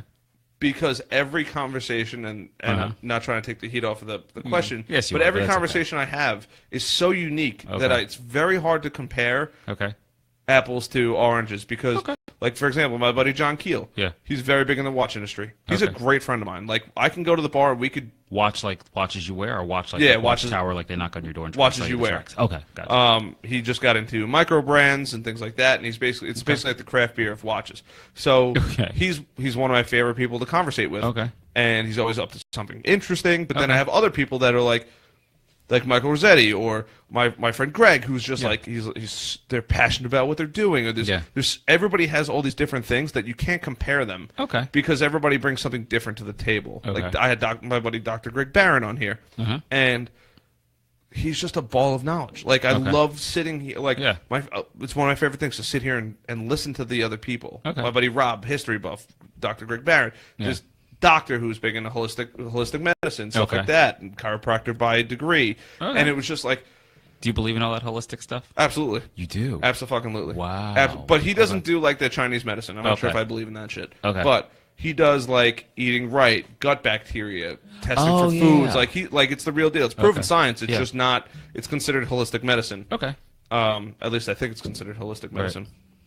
So, yeah, is that stuff legit? Absolutely. So each one of these conversations that I get to have, are so vastly different that it's not like, and a lot of the times it's not that interview setting, like who is your favorite person to interview. Like, I don't want people to think that this is an interview platform where, okay, let me sit here and let me interrogate you for an hour and a half, or let me ask you a question for an hour and a half. I want it to be a conversation. I want to know about you. I want to develop a friendship, a better friendship. I want to make a connection with this person. I want to be able to, if I call them up, hey, I'm going out drinking, like, let's go out drinking. You're a great friend of mine. We spent a lot of time together. And I also want to, it's just so different that you can't compare anybody. Okay. So I buy that. I have favorites, and I guess I'd have favorites in everything. I have favorites in who has the best conversations, who can educate me the most, who can do this, who's so passionate about this. I mean, it's incredible. And that's, and I only named a few that are just, every single conversation so different. Okay.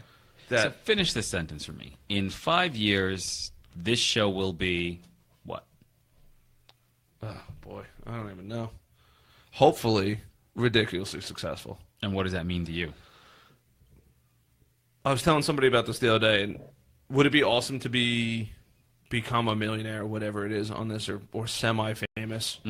Yes, absolutely. And I'd be lying if I said it wouldn't be. But that's not the primary goal of the show. My primary goal of the show is to, one, captivate an audience. If you want to listen to the show and you support the show, I appreciate that more than any amount of money can put on it. If you just say, hey, Harrison, I really respect what you're doing, and there's a lot of people that have.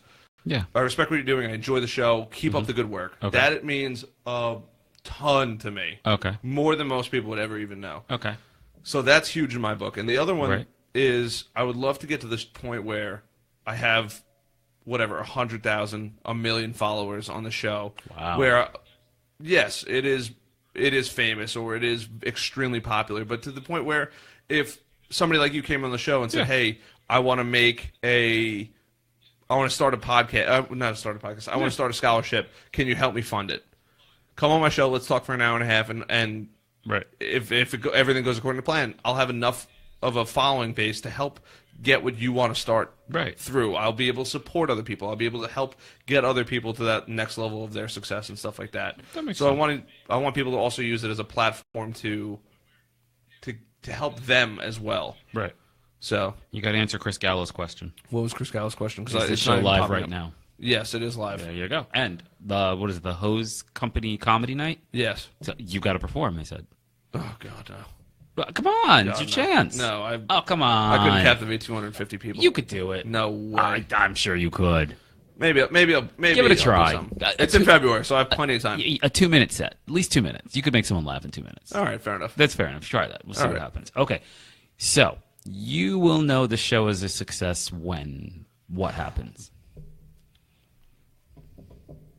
That I don't know. I don't really know when I'll know it's a success. Okay. Because I guess the definition of success is so... Well, it's up to each person. So, what is it for you? For me, it would just be to have that that culture that I've developed into a following and people that support the show and are a part of it and regularly download it, and to where I have a following to the point where they're now talking to each other about the show. They're not just talking to me or talking about it to their friends. Like, there's an intergroup of people who really enjoy the show. Like, that would be, in my mind, successful. If it's 10 people, 100,000 people, 1 million people, whatever it is, but to the point where people are now talking about, like, you got to be on the show, or, oh my God, Harrison did this and this and this. Like, Joe Rogan has that. He's a whole forum for people to chat and this, that, and the other thing on. And there's a lot of people that have those forums for people to talk about, like, that specific field or whatever it is. So I guess that would be, the in my eyes, the successful part, or where it's now self-fund, and to put a monetary value behind it, it's now self-funding. I no longer have to take money out of my pocket to try to buy stuff. It's just like, all right, if I put an ad in, I get to upgrade everything. I get to upgrade the microphones. I get to upgrade the mixer. I get to upgrade the computer. I get to upgrade the room. And to the point where it's self-sufficient, where I'm not taking money out of my pocket. It's just growing organically to where I can get a fridge, or I can go rent a room and be able to fly a guest in from California or whatever it is. And I'm not a huge fan of the Skype. I will. You're not? I'm not. No. Why? Because it's not that it's not a real conversation, but you have human interaction. You have human gestures and motions that you make in your face, and you can figure out. I can figure out when you're going to speak, or you can figure out when I'm going to speak. Yeah. So when you have that, even though that's super slight latency in a Skype call, yeah, it's very somebody's going to step on somebody else. Okay. And it's like being on the phone with somebody. Yeah. You get to that point where no, you go. Right. Where here you don't have that because I can see when you're going to speak. Exactly. So because of that, or I can see when you're formulating a thought, or I can see when you're formulating a question, or you're thinking about how you're going to progress down this conversation. Right. So if I could be able to fly somebody in, hey, you know what? Dinner's on me. Come do a podcast. Stay the night in a hotel, and I'll fly you back out to wherever you are. Okay. If you'd be willing to do that, great. Let's do it. So that's like where I wanted to. When I hit that point, and I can pick and choose who I want to have on, to the point where, oh, you got to have this person on. Well, I can't even get a hold of them. Well, why? Because now their schedule is impossible. But I might be able to weasel in. Or now I've gotten to the point where I've made a name for myself, where people are like, you got to go on Harrison's show. You got to talk about this. That's like where I think I would define success, and where I think I would have made it, quote unquote. I kind of like that. That's actually pretty impressive. So, have you been a guest on other podcasts? And do you find it hard sitting in the other seat? I have been a guest on one podcast. Okay. Who was that? Beer Today, Beer Tomorrow. It was actually at an event, and I would have sat there the entire time, but I was beer tasting at the time. Okay. For a little while. Okay. But I haven't really sat on anybody else's show, but I would. I would not be opposed to it at all. So did you tell the world to invite you on? If anyone who wants to invite me on. Invite Harrison on, world. He's send me a tweet or send me a direct message on Insta. But you twat? What? Tweet. Sorry, yeah. I don't. Not really. Okay. But if somebody makes a mention of me, I'll see it and I'll be happy to. I know my buddy Justin Starr, who was Justin. He tuned in for a little bit. Justin's watching. Earlier he was. I don't know if he is now. Justin tuned us out. Oh well. But a couple people have approached me, and he was one of them. And I'm glad he did, because he approached me. He's like, "Hey, look, I want to start a podcast." So I was like, "Look, this is everything I use. This is everything I do." And I kind of gave him like the breakdown of doing it. Okay. And he figured it out himself. Like, he needed a little bit of guidance, and I'm glad I can give it to him, because I didn't have anybody. Okay. And he was able to figure it out and get the show going, and he did, and he got his show, and it's called Drop the Puck after the puck drop or something like that, and it's a whole hockey podcast. Oh, cool. Would I be a good guest on there? Probably not, because I really don't know too much about hockey. I might make you an excellent guest. You could have good questions. Oh, I could. Very true. Good very perspective. True. That is a good perspective. It is. But I'm glad that he was able. I'm glad that he's able to do it. I'm glad he's able to pursue that, because so many people, and I've talked about this, like self-limiting beliefs. Okay. I can't do this. I don't want to do that. Right. It's so hard to just say yes, but as soon as you say yes, it's only 90% of it saying yes, and the other 10% is the actual work. That's true. That's very true. It's like, do I do this? Do I do this? How do I get out of this? How do I prevent myself from getting in this uncomfortable situation? Right. As opposed to just say yes. What's the worst that happens? You have to do a little bit of work. Right. Whatever. It is what it is. It makes sense. If you physically can't do it, or you physically can't commit to it, then that's one thing. Right. But if so many times I see people that are like, I would love to do this. Why don't you? Oh, every excuse under the sun. Right. Every excuse under the sun. Okay. It's just do it. Yeah. Just do it. Granted, I'm not going to be skinny tomorrow, but it's like a constant. It's a constant effort trying to do it. But a lot of these people, it's not like something that can be. It's not something that takes months and years to get done. Right. It's something that can literally be done in a day, in a couple hours. Okay. That they're so afraid to pull the trigger on, like really? Whether it's charity events or whatever it is. I don't want to go to this. I don't want to. I have to go meet people. It's so bad. What's the worst that happens? What do you think is behind that? What's powering that fear? Fear. Oh my God, that list can go on and on. Okay. That list could go on and on, from I'm not comfortable around other people. That list could go. I don't like being in uncomfortable situations. I don't like not being in control of everything. There's a million things, but 90% of the time when you just say yes, it's always a good time. And a lot of it is what you make it. If you're just, I don't want to say a good person, but if you're somebody that just makes the best of every situation. Yeah, if you have a good attitude going into it, it's probably going to be a great time. That's true. It's probably not going to be bad. Right. Unless there's an outside factor. Right. Obviously you can't control that. But if you just say yes, let's go here. I don't really want it. I'm tired. Whatever it is. I don't have the money. Right. Do you really don't have the money? It's like $30. You don't have the money?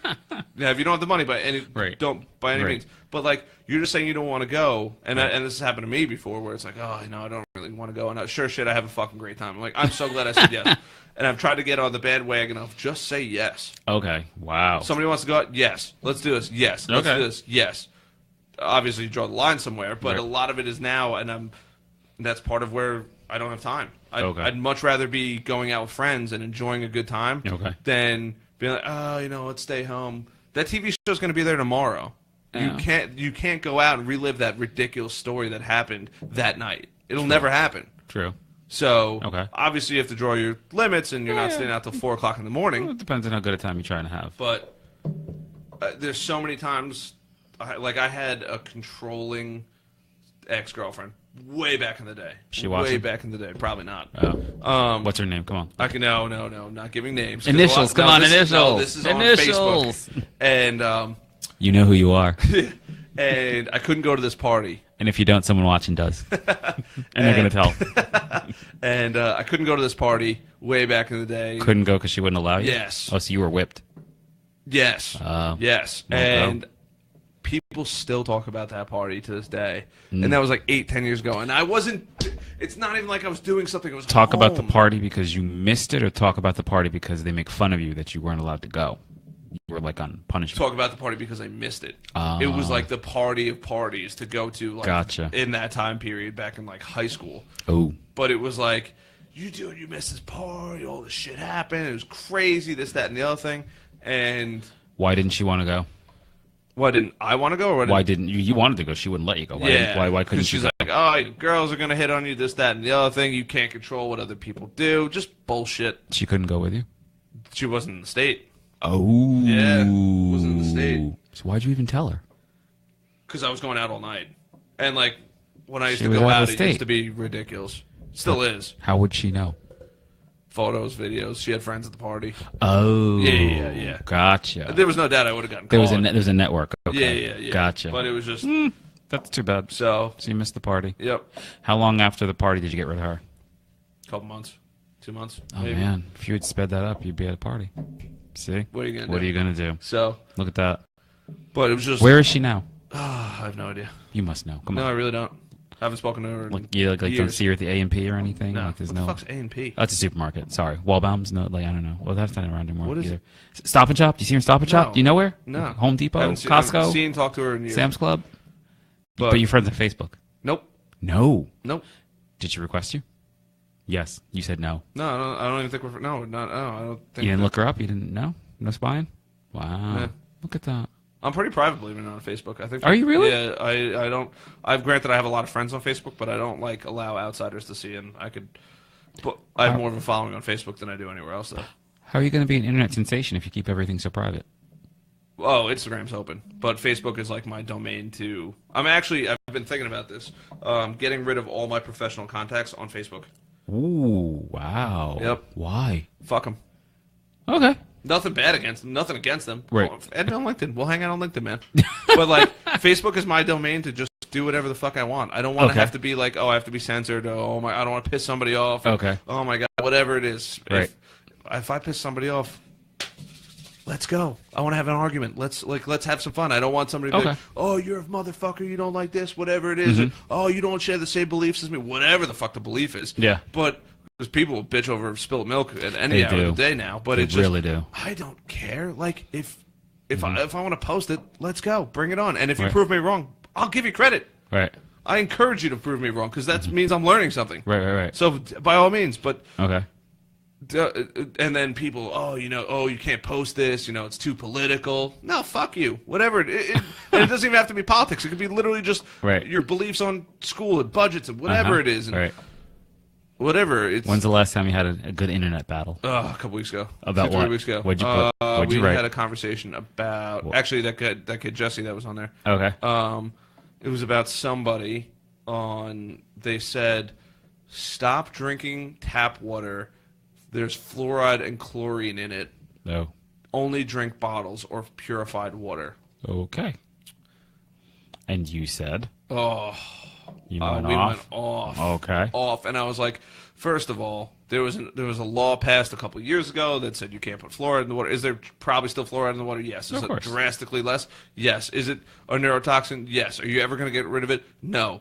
Like, it was just this, and then I was like, look, you could go to this as a reference, and this as a, and I cited everything, like the whole nine. Like, I was fucking ripping and ready to go. And because I was just like, that's so asinine to say that. Like, and then they're like, and I was like, look, if you choose to believe in the government, here's a Surgeon General list, and here's a purification test if you want to test your own water to see what's coming at your house, this, that, and the other thing. And I was just like, you can't say don't drink water from the tap. Like, that's so stupid. And I was, and then it was other people that went off, and she was just like, it's just a blanket statement. I'm like, well, it's a really fucking bad blanket statement. So every once in a while, I get. Thank you, Rich Baker. Stands for Atlantic and Pacific. A&P. I didn't even know that. It's a supermarket. Well, Rich is still listening? Of course. Thanks, Rich, yeah. So, see, look at that. Good shit, man. I know, right? No, who is Rich? Rich is one of the guys in my firehouse. Very cool. Yeah. So Rich is going to watch you perform in the show. Yes. Maybe. All right. There you go. So, all right, man. We're at the 1 hour and 20. And we just hit the 30-minute mark. Oh, I guess that's the end of our show then. Jeez, that means we have to come back again. If you want, is there anything you want to say? You want to? There's always stuff to say, but we'll do more next time. You have to write America or World or whoever. Have me back because we didn't even discuss this box. This is really. You want to cool. do a card? Let's do a card real quick. You gotta turn that off. It's gonna drive you nuts. Oh, sorry. It's okay. You just gotta silence it. I gotta keep up with our fan base. All right. I mean, the production team here is a little slack. Okay, let's see. One dude, man. No, you got a bunch of them on there. Oh no, I'm one dude. I know. That's right. I was making fun. You have no production team. I know.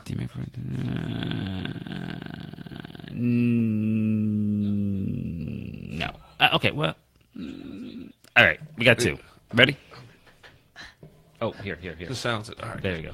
All right. Because I'll listen to it later and I'll be like, oh. What's the trashiest book you've ever read? That's a stupid one. I don't read books. That's right. You don't read. I forgot. It's not fundamental. No. Hold on. Okay, here.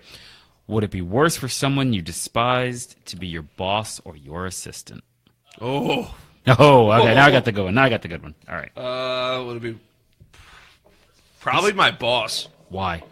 Because if they're your boss, you're kind of stuck. Like, you're stuck. You're screwed. You can't. There's no getting out of it. Okay. That's so weird. I'm hearing an echo. It's not me though. Is it your computer? No, my computer's silent.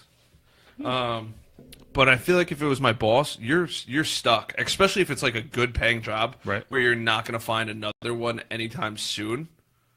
Then you're screwed. Where if it's an assistant, you might just have to pull more weight because your assistant's not keeping up. Well, it just says you despise them. It doesn't say that they're not like keeping up. But. No, because if you despise them, you're gonna. At least I would assume that there's probably some psychological like they're trying to screw you. Oh, maybe. So, like if I hated my boss, I would dread work every day. Where if I hated my assistant, I would probably hate work less. But if they were my assistant, I would be like, oh, they didn't do this work, or I asked them to do this, and it wasn't done exactly how I wanted it to, and whatever. And then it would just make me more attentive to what I'm doing and pick up the slack more. See, and I was thinking the other way, because I was thinking it'd be worse if it was the assistant, because if it's your boss, you could maybe kind of avoid them a little bit. Like, you only see them when you got to, like, report or do the work and do stuff like that. If it's the assistant, you got to look at their stupid face every day, and their desk is probably, like, right outside your office, so when you go to the bathroom or go make a cop, like, they're there. Like, but I guess then, too, if they're your assistant... Like, you have to see them. Like, I feel like you have to see them all the time. But if you're their assistant, or if they're your assistant, yeah, you could go to your boss to, like, be like, look, nothing against this person. I despise them. I can't deal with working with them. Where if they're your boss, you're fucked. What if your boss is sleeping with your assistant? Then you just fucked, right? Then you're fucked. Okay. Then you just you got to transfer. Yeah. Then you fuck yourself. Then you fuck yourself. You really start getting out of that one. You're screwed. It's just over. You're done. Go work at Walmart. Good place, by the way. Sponsor the show. When's the last time you did something mean to someone? Don't lie. Mean? Yeah, mean. I mean, I break balls all day long. I don't know if that's considered mean. I don't really do anything mean. Even the girl you dumped? No, she kind of brought it upon herself. You gotta. There's a little bit of give and take in a lot of things. Okay. So mean. What did I do that's mean? So you didn't dump her?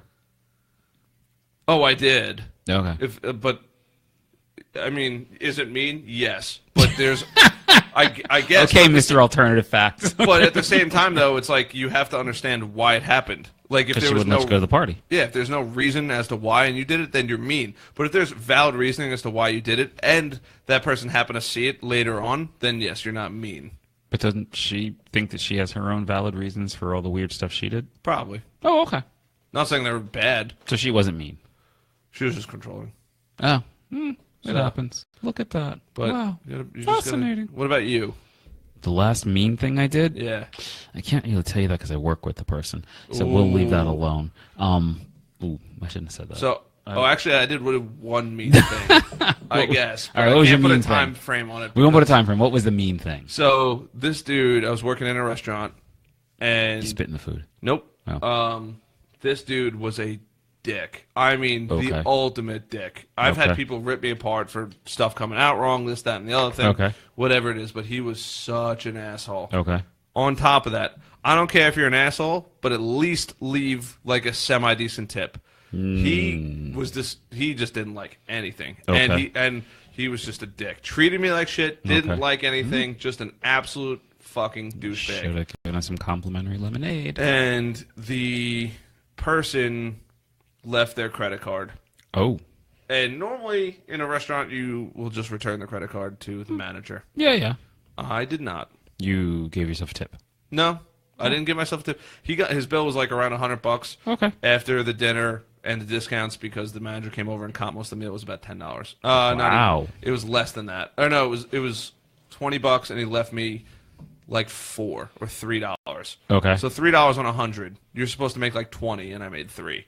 But if we got it down to like $10, actually isn't. You're supposed to still tip on the original amount. Oh. Yeah. Okay. Yeah. All right. So, and you can't be an asshole. Like he was just unbelievably disrespectful, total douchebag. Wow. Like you're a complete ass. Like it's one thing to be an asshole and not and tip.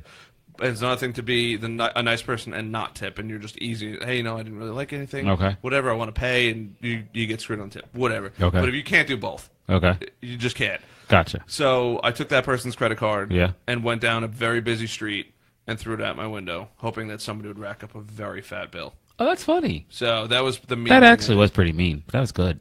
Yeah. That was really good. So good. I was like, I personally cannot. Since you took his credit card, you know his name.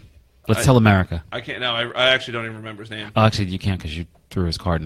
Okay, then you'd be a. But I'm really hoping somebody racked up a fat bill on it, and he had to get. And he got. So where were you a waiter? I've been a waiter in a bunch of different restaurants. No, where was this? Where Mr. Douchebag? I can't. Oh, because it just it'll give away the time and the place and the. Get out of here! Wow. But, yeah, I've been a waiter and a bartender for a long time in many different restaurants. So if you get like arrested or indicted on Newsday, I know it was all because Mr.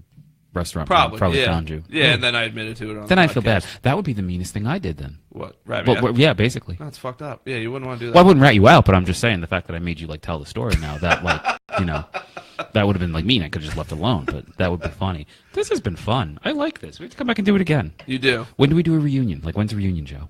Probably about every 2 months. So enough time to where people are like, if they just start listening to the show, oh, good, Rudy's on, and then enough time that where people are like, oh, Rudy's back. Like, Rudy's back, yeah. We got to do the phone, and you got to figure out how to do the phone. For who? We'll have people call in. We have fans. Oh, no, we have a listening audience. I don't want it to be like a live show. I just want people that are on Facebook We've got to be let able Joe to see it. and Rich and everybody else call in. No, I don't want them to call in. I'll do a Q&A one day. I'll do like a Facebook Live. Let's sit here for an hour and a half. I'll have dedicated things, but I won't post that on. You wouldn't let them on the phone? No, nothing against them. I just wouldn't want. I would, if I was to do that, I would do it strictly for the internet and YouTube, and I would leave the podcast to be the podcast. Okay. 2 different entities. I'm not opposed to it. Look at you. But that's how I would do it. You're like a media mogul. You have like a whole empire. That's crazy, going. and I still don't even think I know what I'm doing. I think that's probably part of the magic. I think if you were like too like organized and knew what you were doing, it might be a little too structured. All right, fair enough. I think you got to be free, got to be flowing. So before you go, so what is Harrison's day like? Like it begins when? Because it's late now. Like what's the deal? You get up at like what, and you do what? Wake up at 7:30. Okay. Shower, get ready to go to work. Okay. Work all day. So from like you're in work at like what time? Walking to work at 8:30. Okay. 8:30, and now you do pod stuff starting what 6, 7? Yeah, like 5:30, 6 o'clock, and then 6 o'clock till midnight. Okay. I'll do because right now it's 9 o'clock. I know, right? So it's 9 o'clock now. So I'll go home. Okay. I will finish the show. I'll fix whatever I need to fix. Okay. And now that I know how to do the audio, I can mess around with the audio. That. Wow. And then I'll start uploading to Facebook and YouTube, and then by the time it's now it's already on Facebook, so do you have to upload Facebook. it again? Okay. I have to save it, and then I have to download it, and then I have to upload it to YouTube. So they get the raw stuff now. Yeah. Okay, then you make it cleaner. And then I'll just do the intro. I'll do my sponsors. We have sponsors? Yeah, Nerds That Care. Nerds That Care. Let's hear it. Let's hit the sponsor. Oh, that's the closer. I know, but give him a plug. I give them plugs all the time. Oh, you got to plug them again. Plug the nerds. So Nerds That Care, an IT company in Bohemia, specializing in everything from if you have a computer and you're pissed off at it or it's not working the way it should, just call the Nerds That Care. There you go. They'll diagnose, they'll fix the issue, and it's a hell of a lot cheaper. It's better than Best Buy, I promise you. Best Buy's very limited on what they can and can't do. So, and they care. Yeah, and we care a lot more than we probably should most of the time. No, they really care. Oh, we totally care. We care so much. It's not crazy. More than they should. More than other people. That's all.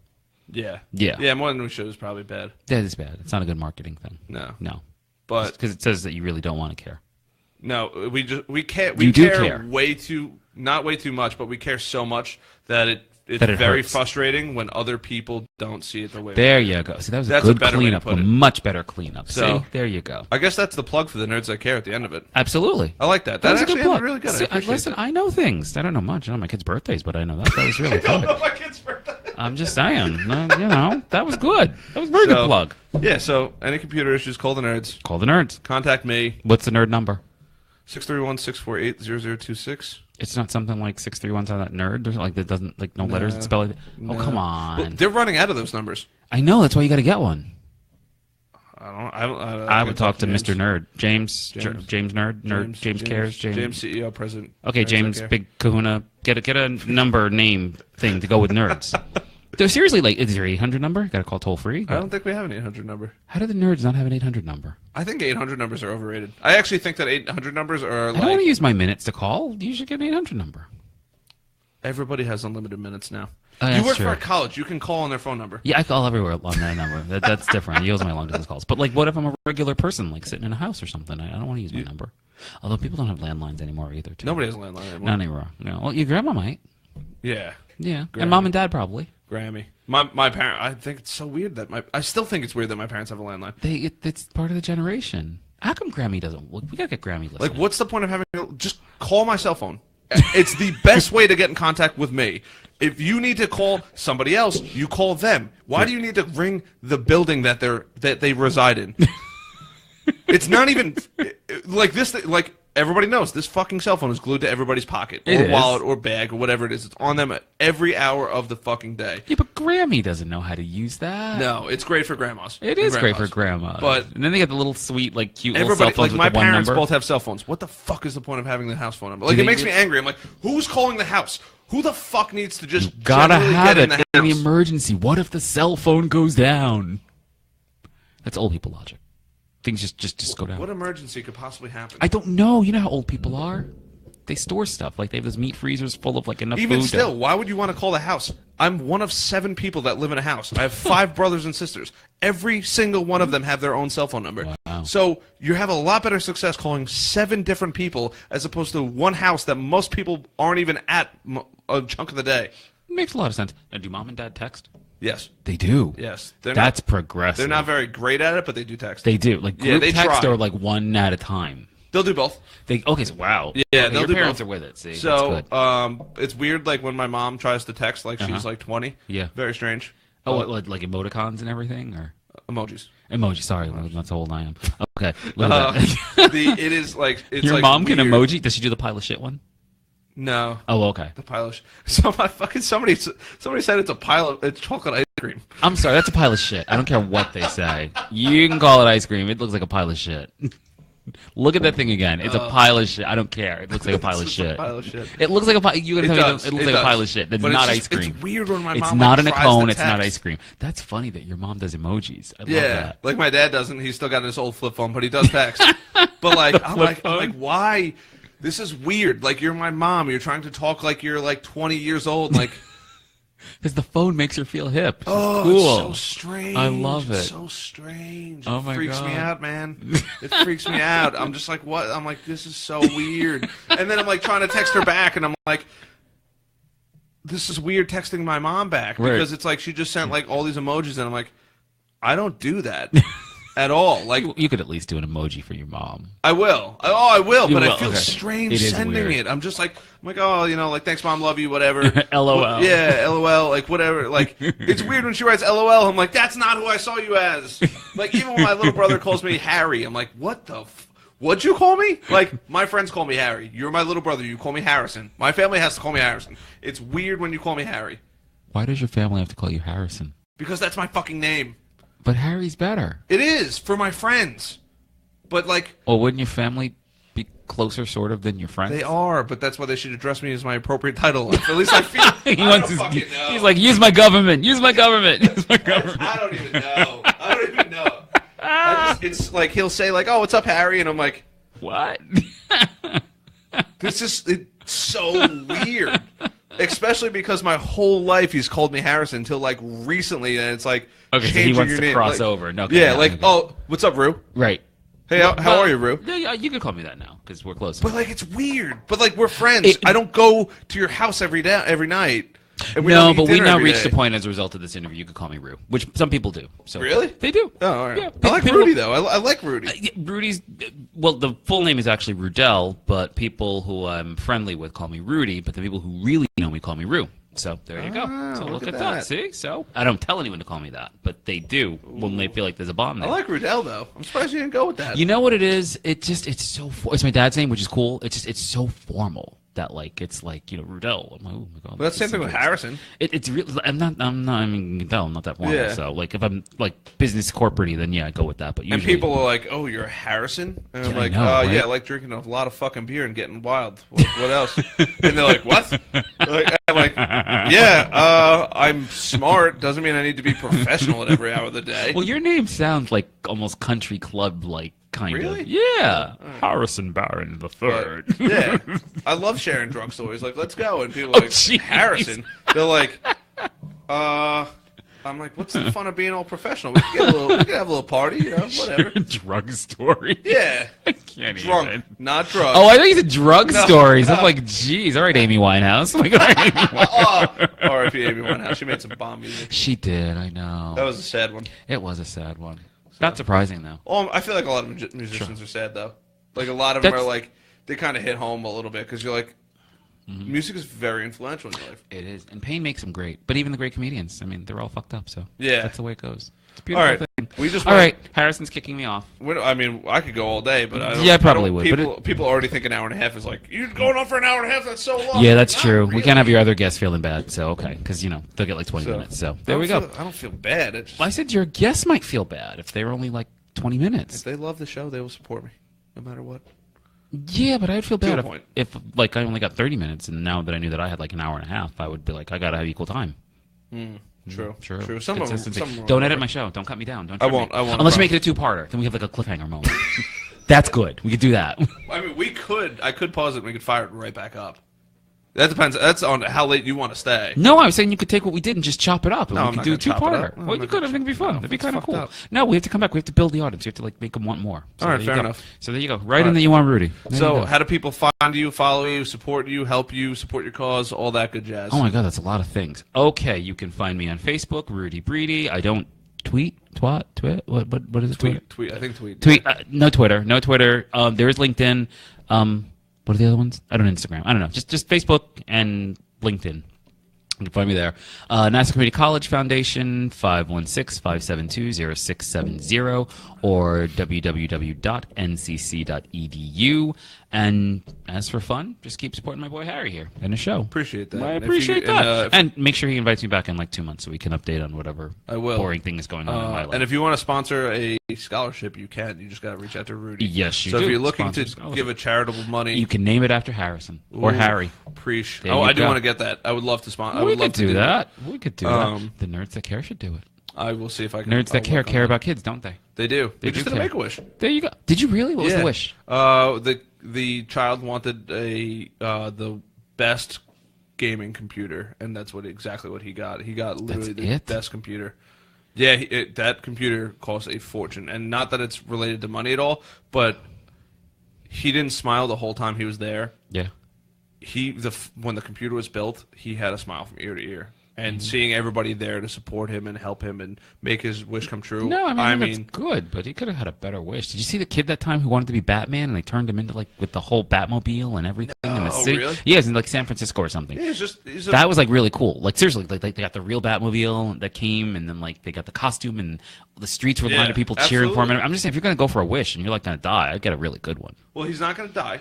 Luckily, he's doing good. He's doing a lot better. He had a brain tumor, and he was able to get. Right, so you can have his computer. I'm just saying. No, I mean, if it's really if you're about to cash in your chips, get a really good wish going. Yeah, that's what he really wanted. So, everybody's got different dreams. Porn stars and blow. I don't know. Porn stars and blow. No, I mean, if you get a really good wish. So we'll leave it at that. Thank you, sir. This has been a pleasure. Hey, man. Let's do the closer. All right, so the closer is, even though we already did one, but... Don't you have any pearls of wisdom? Any wise pearls of wisdom? Yeah, give me some wise I don't know. Just say yes. Just say yes. Just go do it. Go fucking do whatever you want to do. Don't within reason. Within reason. All right. Don't get too carried away. That's his way of saying don't sue me if something happens. Yeah. Okay. Within reason. Don't. But you could try to sue. But Go pursue your dreams. Pull the trigger. Don't shoot anybody or anything. But go learn something. Go take that next step of learn something. Yeah. No, if you're like, I don't know if I want to do this. Go. Just say yes. Go do it. Go figure it out. Just go take that next step. Do what you want. And be free. Yeah. Let it all hang. And don't let anybody tell you no, because most of the time it's bullshit. You could do it on your own. Sometimes no means no. The amount of people that said no, you can't do a podcast. Oh, that yes. Yeah. Yeah. Within reason. Because no means no. Yeah. Yeah. Right. Oh no, you can't do a podcast. There's no way. You'll never get anywhere. Whatever it is. Right. No, fuck them. You can. Here you are. Yep. Look at Harrison. Wave to the world. He did it. Wave. So this show, like all shows, are sponsored by the Nerds That Care. Yes, they do. They are solving your computer issues. It's an IT company in Bohemia. They deal with all the newest and latest and greatest cutting-edge technology. You have issues with the computer. It's not working right. You're not really too sure what's wrong with it. Call an expert. Stop wasting time in the office doing mindless, useless tasks, trying to Google something, to sit there, to mess around with the computer, which will potentially break it even more, or whatever it is.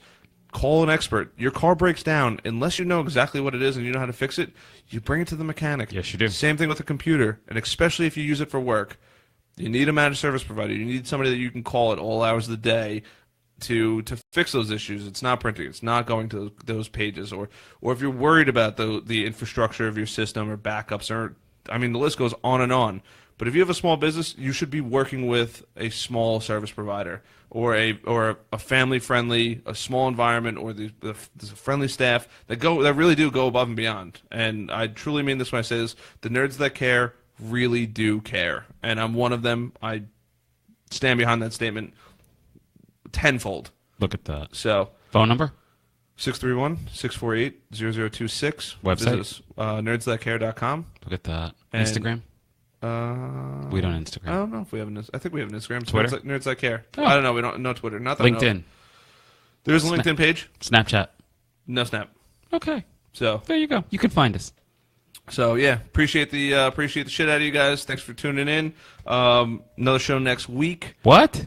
What? Why no show next week? No, another show next week. Oh, I was like, jeez, I just got hooked. Another show next week.